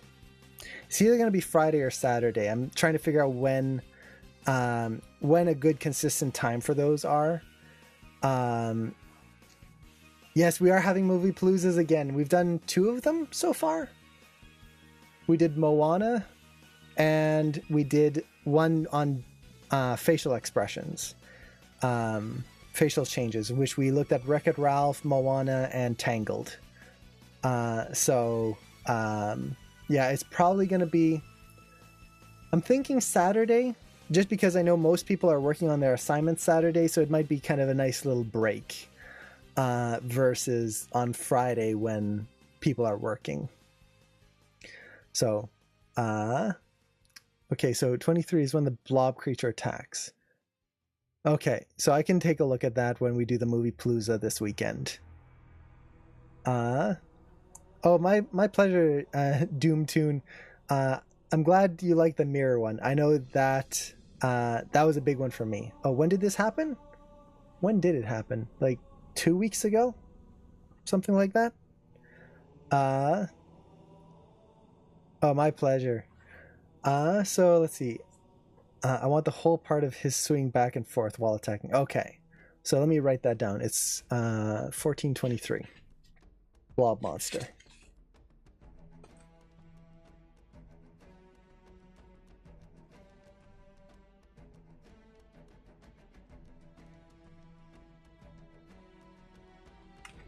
Okay. So yeah, that warden was cool. So I think with that, unless anyone has questions, we can probably call it for now. So let's go full screen. So I hope these demos were helpful. I know the Animbot one was kind of long and just kind of exploring, but hopefully it kind of gave you some insight, not only on the tools, but of the way I test tools, which is, you can see, super messy, but as long as you can get the idea, that's the important thing. And when you guys are exploring your own tools, don't worry about trying to make a big scene out of it. Don't try to make a complex animation and try to stress test it in a real life scenario, because more often than not, you're just going to be finding like one specific situation. Do it super rough, and you usually get the same amount of information much more quickly. But kept me awake till 2 a.m. Oh shoot, Sylvia, get some sleep. These are recorded. You can always watch them anytime. And Shadowface, thank you so much for the follow. I always avoided the ease tool because I didn't know exactly how they work. Now I'm going to be using them a lot. Me too. After testing this out, it's like I'm using that ease tool on everything. Let's see. Maybe you can spend a day looking at the weird and not popular animation like Where's Waldo cartoon. I could probably do that as well. I was thinking of doing some movie paloozas where we explore animations that might not be the greatest and kind of go over like why that is, but we'll see. I think it's kind of, people are probably more interested in seeing good animation, but if people are interested in that other, like exploring cartoons that are a little less known, that would be interesting as well. So 6 a.m. Geez, Doomtoon, you deserve a medal for that. You deserve some sleep too. From Anim Challenge, sounds amazing. Ooh, I did not see that. I'm going to be checking that out right after this. So with that, take care, everyone. Thank you all so much for hanging out, for listening to me, and hopefully I'll see you guys around. So best of luck and take care. Bye.